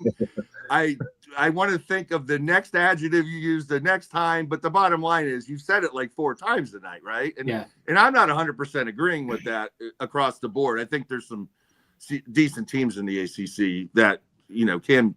I'm not saying they can win the college football playoff either, but I'm just saying is at the end of the day here, like, I would rather see Miami and Notre Dame in because I think they have a chance. Both those teams, I think, could win the national title more than James Madison. That's all I'm saying. I love this. I'm Pop went to bed and now we're all playing and having fun. I need to get a new background that says CFP After Dark because this is where ratings are made, man. Hey, Sam, I got probably 5 more minutes. It's getting close. Yeah, we're right out here at the end. So we've basically in this whole little section we've covered about 8 different points. So we're getting there. So we've talked about who we leave out. We talked about who should get in, who shouldn't bid in. So here's my theory or conspiracy, I should say. Will storied programs like Notre Dame be left out? And we've already talked about the CFP expanding to 16 teams. But if that happens, then you're going to have to expand to 20 teams because the next 4 are going to say, oh, well, we should be in it too. And then you're going to have to expand to 24 because, oh, well, there's so many people here that can still get into it. And so on and so forth. I think once you get past 24, it kind of peters out where you don't have teams that might be there on the fence, and you actually might get those first-round blowouts that nobody wants to talk about. But is there a so-called conspiracy to force an expanded playoffs by leaving storied programs like Notre Dame out in the cold to force the hand on a vote to expand it to a point where that doesn't happen again? There definitely is a part of the population, but as long as Notre Dame is such a money draw, it's going to be really hard to do that. But everybody's in this whole, join a conference or something. Why? Outside of the 4 top teams in the Big Ten, who could compete with Notre Dame? Outside of the top, 5 or 6 teams in the SEC, which I don't even think all of them are as good as the media hypes them up to be. I mean, if you go look at, like, comparatively, like, common opponents of who Notre Dame has played, the other top teams have played, the margin of victory is roughly the same. You have to look at the body of work. You can't just sit there and look at the schedule, because you can look at anybody's schedule and pick it apart. Notre Dame's schedule this year, like, some of their opponents are down. Purdue was a down year, but Notre Dame's margin of victory over Purdue was roughly the same as Ohio State's. Purdue is always in a down year. What do you mean? Purdue's been a down decade. Yeah, since who was their coach when Drew Brees was there? Tiller, Joe Tiller, yeah. Yeah, that was a while ago, but yeah, I mean, there definitely is I don't want to say a conspiracy, because conspiracies are just usually in most cases a small margin of people believing it. And I think there's probably a 60-40 split that they'd like them to join the conference, and it's going to come down to probably the Big Ten, honestly, when you look at the region and you look at the money. But Michigan kept them out back in the 90s, so we'll see how it goes. I mean, I personally wish college football would go back to having more independence, where you would have more matchups like Ohio State and Texas did week 1. Because, I mean, there's absolutely no reason. Like, if you go and look at, like, Texas Tech's schedule, they haven't played anybody. They lost to Arizona State, yet they're still ranked ahead of Oregon team, who lost to the number 2 team in the country. And they're ranked ahead of Ole Miss, who lost to the number 3 team in the country. Like, it's subjective. But, yeah, there definitely is, some pressure on Notre Dame to go conference so they can spread that money around. I mean, Notre Dame made $20 million last year just from making the national championship. The Big Ten teams combined barely made, like, it was close. It was like 24 million or something like that when you added up all the Big Ten teams after they shared it. Yeah. Look, I'm a big fan of Ohio State going independent myself. I'm not a Big Ten homer by any means. I think the Big Ten's gotten too big. I think the conference has been I think they let too many weak teams in. I think Rutgers and Maryland don't have – first of all, Maryland doesn't even really fit in the Big Ten and anything about it. And honestly, Rutgers really doesn't either. But I agree with a lot of that, we should – I think Ohio State should come out.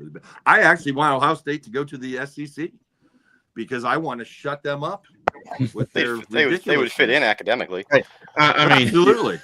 The only problem with that is the SEC doesn't want to go play up north in the winter. Well, that's exactly right. I don't think Notre Dame needs to go to a conference. I think they have a lot of traditional rivalries already. Now, the question is, how many of these teams are going to be interested in playing these traditional rivalries any longer? We've already seen the great Michigan-Notre Dame rivalry run away. The Michigan State-Notre Dame rivalries went away. USC backed out. The USC Notre Dame rivalry, could be easily on its way out in the next few years. This was the last year. Yeah. So, I mean, I think the way that the college football forces Notre Dame into a conference is by forcing them to not play the teams that they want to play, right? When Stanford says, hey, we're out, and USC says that, who is Notre Dame going to play? Well, they're going to play 6 ACC teams, right? Yep. Yeah. So they'll just play. They come over to teams. Well, it'll be all right. They're going to play Navy. Well, Navy's. I mean, if you know the history of that. Yeah, I mean, I'm not saying that. I'm saying that, Yeah. Army. Well, I think UConn is still independent. Yep. I mean, yeah, it would definitely hurt their strength of schedule. But, I mean, at this point, like, who would you rather play? Would you rather play Rutgers or would you rather play Boise State? I personally think Boise is a harder opponent. State. Yeah. I can tell you who I'd rather play right now, and it's going to be my pillow. This has been a great 10 videos that we've done tonight, guys. I've enjoyed every single one of them, but thanks for having me on. I really do have to go, Sam. This has been great. This has been a great conversation. Love talking to every single one of you. Wick's been great having you on too, man, and thanks for having me here. As always, any podcast I'm on, I'll end it the same way. Go Big Blue! All right, guys. See ya. Thanks, Jacob. See you later, buddy. Yeah. Good luck this weekend. All right, let's move into some predictions and rankings and maybe. Come on. It might get there. Whose My take computer- is this? All right. Well, my one screen is frozen. Lovely. Oh, hey, it's on the TV. Look at that. So this is my college football bracket. That is unsettling. Okay, cool. Sweet. I think we're still seeing everything good, right, guys? Okay, that's Yeah. good. And then I don't care about the program then. So obviously I do have some. And he crashed. That's what was going on. Well, I want to know what he's been drinking that he's got James Madison up so high above Texas. Oh, I think he jumped all the way out. Yep. Here, He had both Virginia and James Madison in. That's not even possible. Yeah. Well, you could have Virginia in, but you can't have James Madison in if Virginia's in. Yeah. Can well, you? Did he have a? He didn't have a North Texas American? or Tulane in. Yeah, that I don't know what he's doing there. Yeah, he had North Texas down like 22, but I don't think he had him in. he had Virginia in. Yeah. Yeah, because I saw he had Miami was up at what 9. Is that where they were? I couldn't. Yeah, I saw it was like the 8-9 versus 8-9 matchup.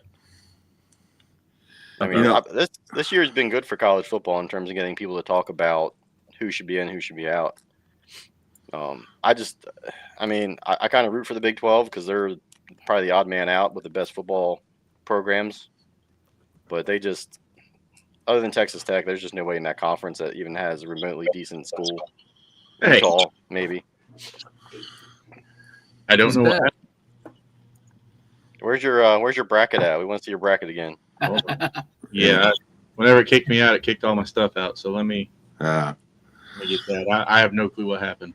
I looked up and everything was gone. You That was had your James announcement, Madison winning it all. Oh yeah. Yeah, your bracket was on coke, so it crashed out. You was that your announcement that you were hitting the transfer portal, Sam? All right, there we go. So Damn, you dog walk Texas A&M. you've lost your mind, Sam. I know. So that in this scenario, I actually think, because this is off of my Prove It Top 25 ranking. So James Madison actually is higher ranked than Virginia in my top 25. So that's why James Madison got the 11 seed, Virginia got the 12 seed, assuming Virginia wins against Duke. This is not a predictive what I think is going to happen. This is solely off of my top 25. So I got Indiana number 1, Ohio State number 2, Oregon number 3, and Texas Tech number 4. You got Notre Dame, Virginia on 12 and 5, Miami and Alabama on the 9-8 game, James Madison, Texas A&M on the 11-6 game, and then BYU and Georgia on the 10-7 game. Go ahead, let me hear your hate. Well, I don't know how you got James Madison in above the winner of the American. That's not going to happen. It's because I have James Madison is ranked 16, and then North Texas is ranked 21. And then I understand how you have it ranked. I'm just saying it's not going to be. Yeah. I will say this: Texas A&M has a history of losing to Sunbelt teams. So App State came away with the win down there 2 years ago. So I like the JMU Texas A&M matchup over some of the other ones. Like Todd said, the Oregon matchup would be tough for James Madison, but that one doesn't scare me. All right. We're We're gonna pull up Todd. Todd's is not a Todd's is a predictive. It's not a based on a ranking system. So, Todd, why don't you walk us through your bracket here? Yeah. So, I mean, this is what I think the committee's going to do, because I think they're going to overvalue. If Alabama wins this game, I think they're going to overvalue that, and they're going to bump Alabama up. Because listen, the truth of the matter is they're not going to leave an SEC team out of the top 4, and they're going to put the SEC team above either Texas Tech or Indiana. Like, they're going to put them in there. So I got them coming in at 3 here. I got them putting Texas Tech at 2 when they beat the daylights out of BYU. And then Indiana falls to 4. James Madison, Oregon matchup. Oklahoma, I actually have them Texas A&M. I had them a little lower than the committee did, so that won't be right. I had them dropping, the North Texas to Georgia. And then I got BYU over top of Notre Dame, because I think they'll put Notre Dame in, but I'm just saying is, like, if it's all fair, like, losing in the championship game shouldn't hurt you, then that's it. But I think they're going to put Notre Dame in. And Notre Dame versus Ole Miss, which I think Notre Dame would absolutely smack Ole Miss if that game actually happened, even though it's on the road at Ole Miss. So, good game. Maybe. Just, I mean, the atmosphere and, like, the whole pageantry, because, like, Notre Dame hasn't played Ole Miss in Ole Miss, I don't know if ever, without diving into the history books. Oh, yeah, the pageantry would be great, but, I mean, and listen, I've dogged on Notre Dame a little bit today, mostly just because I wanted to see Casey, get head blow off. But the bottom line here is, at the end of the day, when it's all said and done, Notre Dame literally beat the living daylights out of Arkansas like a bunch of chumps. And all the other SEC teams, for the most part, was in a dogfight with Arkansas. Most of the teams that we're talking about here, Texas A&M. I don't remember if Ole Miss. I got a list here for you, Todd. If you want the list of who they. You got the list there, yeah. Yeah. So they Ole Miss, Arkansas, 41-35 for Ole Miss. Right. Tennessee only won by 3. Yep. Texas A&M won by 3. Yep. Auburn won by 9. Mississippi State won by 3. LSU won by 1. Texas, they won 52-37, and then Missouri beat them 31-17. But they did, they were one of those schools that lost by 3 or fewer points most of the SEC games. Right. And what was it, 59-13? 56-13. 56-13. There you go. Oh, totally irrelevant almost. But another point to make is, like, the South Carolina scores are like that too. Like, the bad teams in the SEC are still so close to being very good by just one score. It is pretty insane. Real quick question, Dominic. Pretty good in the SEC, but when they step out, South Carolina gets rolled by Clemson by 2 touchdowns. Right? Did Lenore Sellers play that game? I know he played against Clemson. Nobody knows because nobody watched it. So here's the actual CFP rankings and the bracket for the CFP. And all I did was take whoever was ahead. There's no me trying to guess who's going to win or lose in this. So Texas Tech, the 4 seed, Ohio State, the 1 seed, Indiana, the 2 against Georgia as the 3 seed. That's assuming Georgia wins, obviously, assuming all the other teams win. This is strictly on this week's conference championship or CFP rankings. If the Ohio State-Indiana game is close, I don't see them dropping anybody. I think they stay 1-2 or 2-1, depending on who wins or loses. They have Tulane at the 12 seed. Tulane and Oregon would be a good game, I think. I think that might be a lot closer than what people might think. I think where Tulane might see some issue is they would have to travel to Oregon. So it could work out not in their favor there. Casey, I see your head. This is not Chip Kelly's Oregon team. Like, Dan Lanning actually has his team play defense. I'm by no All right. means an Oregon fan, but Dan Lanning does have a pretty good defense out there. Tulane's did you also been known to have a front line too, though. Did you see Tulane 3 weeks ago go to UTSA? They got Everybody loses it in San Antonio. yeah, but they don't get whooped on like UTSA whooped on them. I mean, Yeah. they The literally only had to bench Razliff because he sucked so bad in that game. He was Like, having he flashbacks came to back better. BYU. he came back a better person the next week. But But I don't I got a see. question. the only team to lose, the only conference team to lose at UT San Antonio, or to win at UT San Antonio is Army, and that was last week. Other than that, Trailer is undefeated at home in conference games until last week. So it's hard for anybody to win. Alabama, Oklahoma would be a good rematch game there.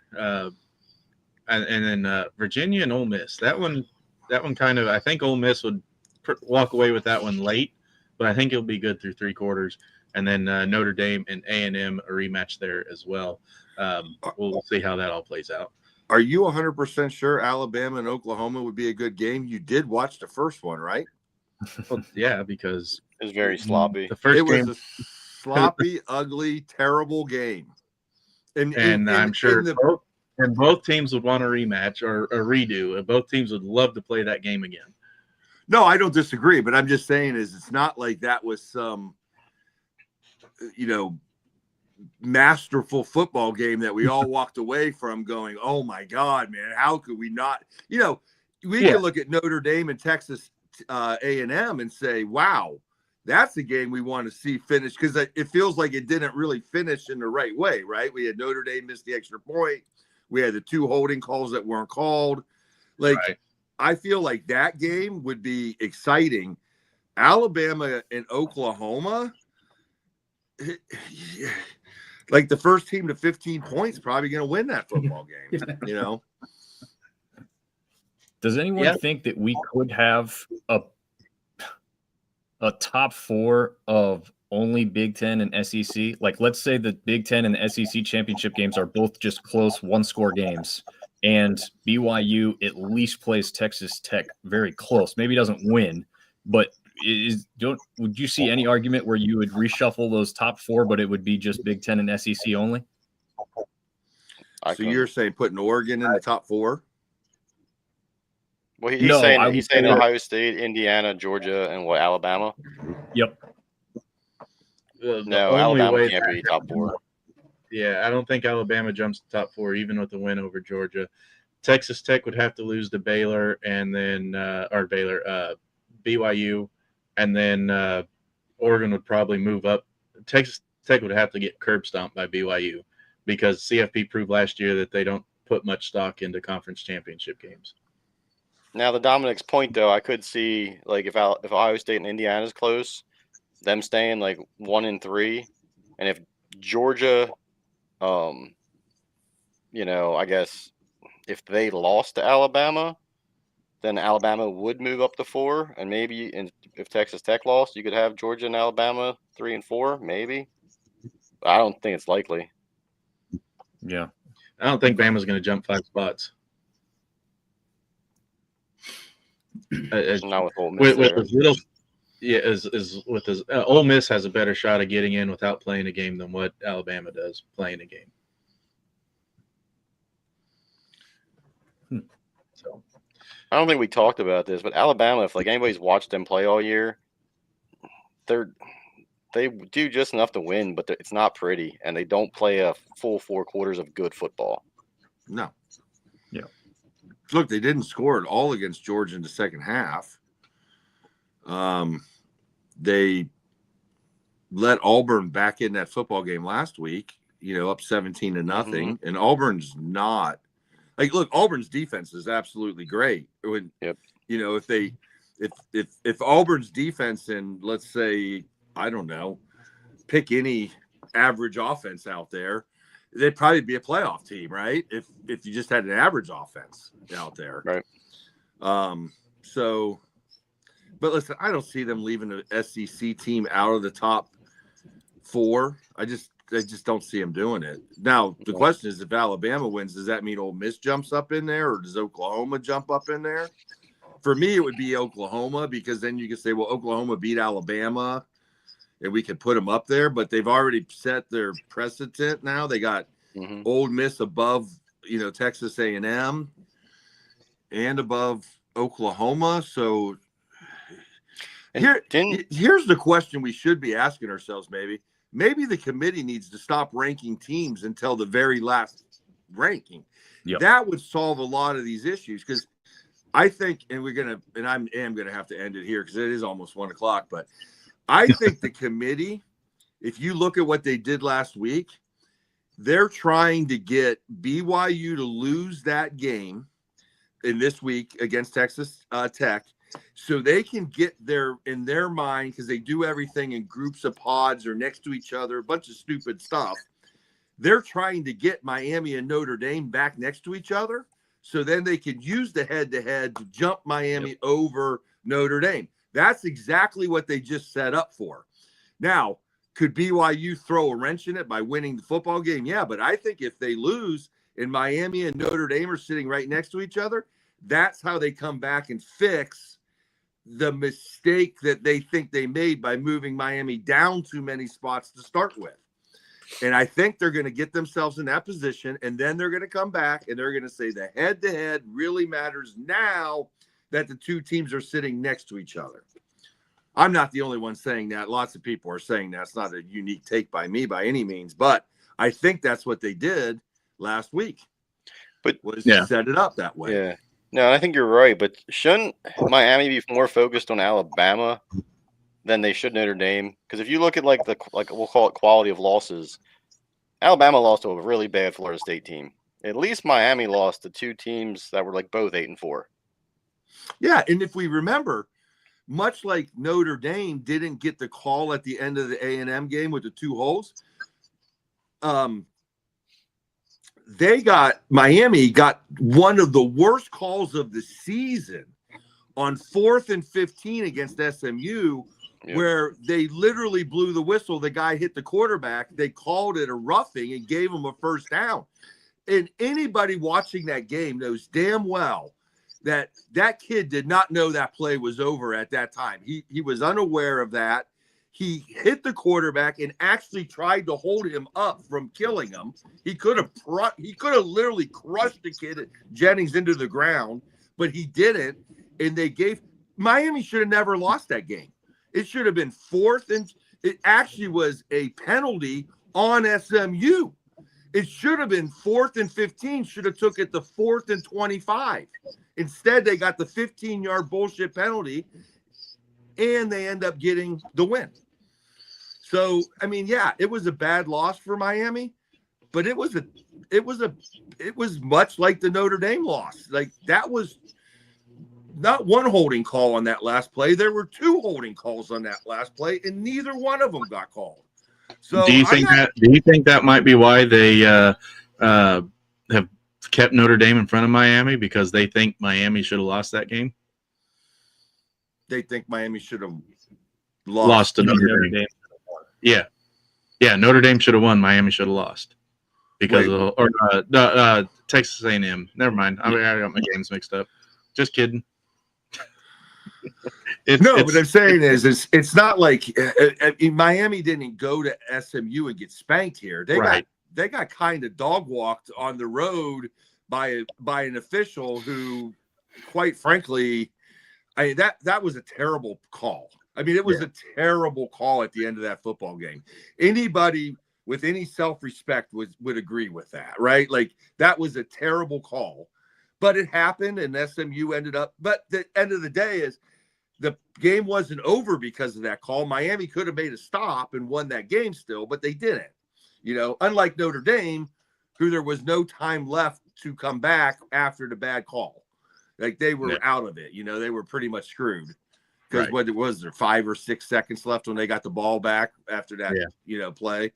So there you go. I mean, I just think the committee has got themselves and put themselves in such a bad position because they're ranking teams.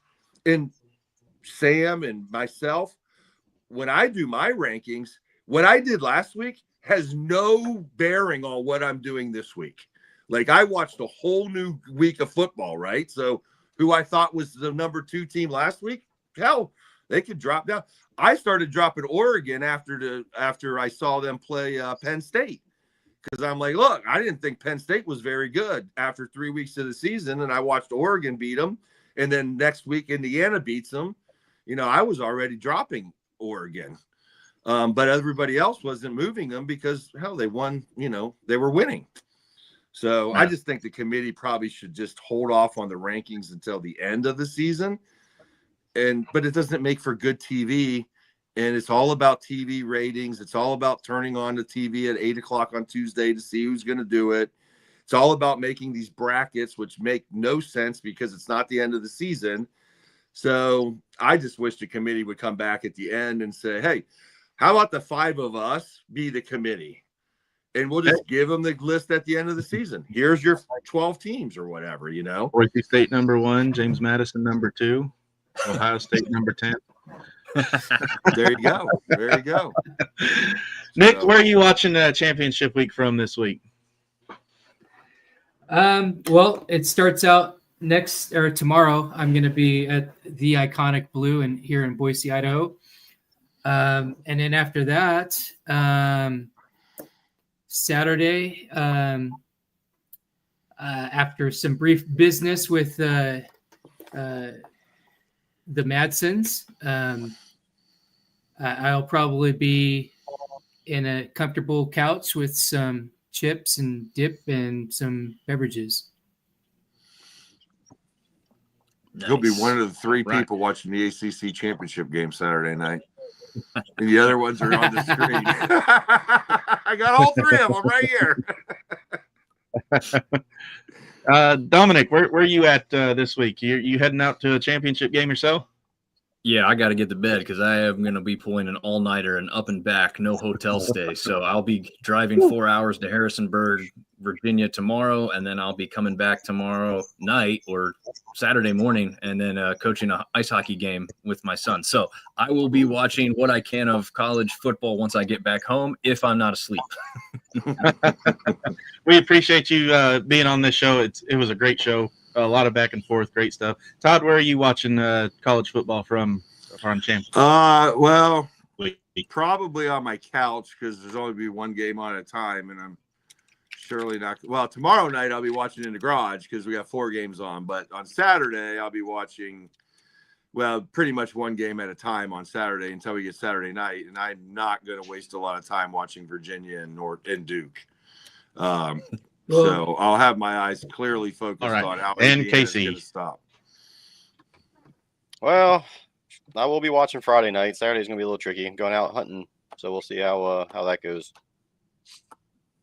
But I am pulling for Boise State because at least if Boise State wins, at least that'll look good on Notre Dame's record to have the Mountain West champion on their resume. Yeah, that is a good point on that you made there, Casey. That will bolster the strength of schedule potentially. What would have really been nice for Notre Dame is if Navy could have got into the AAC championship too. Yeah, I think them losing Horvath actually really did hurt that chance there. But I mean, NC State was up and down like all Dave Dorn teams are. But yeah, I mean the Purdue and Arkansas being terrible didn't make it look any better. And Boston College was a fluke. I mean, Boston College has been a thorn in Notre Dame's side going all the way back to '93 when they beat them, knocked Notre Dame out of contention for the national title. So those games are always usually pretty close. Was that Foley, the quarterback, Tim Foley? In '93? Yeah, I think it was Foley was the Boston College quarterback then. You might be right on that one. I'm not even sure on. I try not to watch the game. Like I try to forget that game ever happened. Like the USD game with the Bush push. Mm-hmm. Well, you guys did grow the grass long. You had to push them in. But you are right. It was Glenn Foley. Yeah, Glenn Foley. But yeah, I mean, how technically back then the Bush push was technically illegal. It should have been a flag. Yeah. But I mean, how often have we seen in the last 20 years like the officiating get worse and worse? Nick and Sam were at the Notre Dame Boise game with me, and that officiating was one of the worst officiating games I've ever seen. I mean, it was awful. Well, it I was think, pretty bad. I On think both one sides. thing that would make the college football playoff better is if we eliminated the ACC and the SEC refs from being allowed to ref in these games. I do like the ACC replay, like how they I make it love all it. pretty transparent. Yeah. But their officials are absolutely terrible. But I kind of wish the NCAA would actually take over the officiating so the conferences don't have their own officials, so it can't be biased. Right. They'll find a way. I'm sure they'll find a way. But fellas, it's been great tonight. I enjoyed every minute of it. It is getting up there in time, and gonna go ahead and end it here.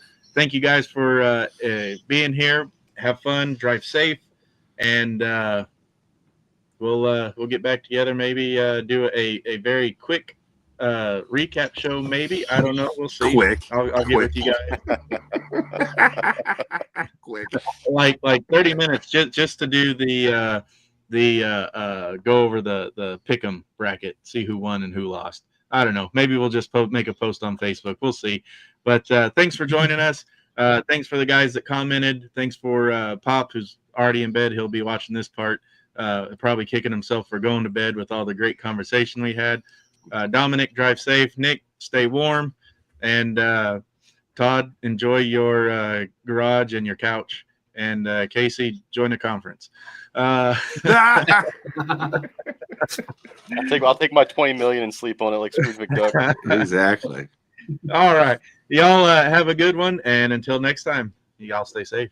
All right. See you guys. Yep, Thank see you you. guys.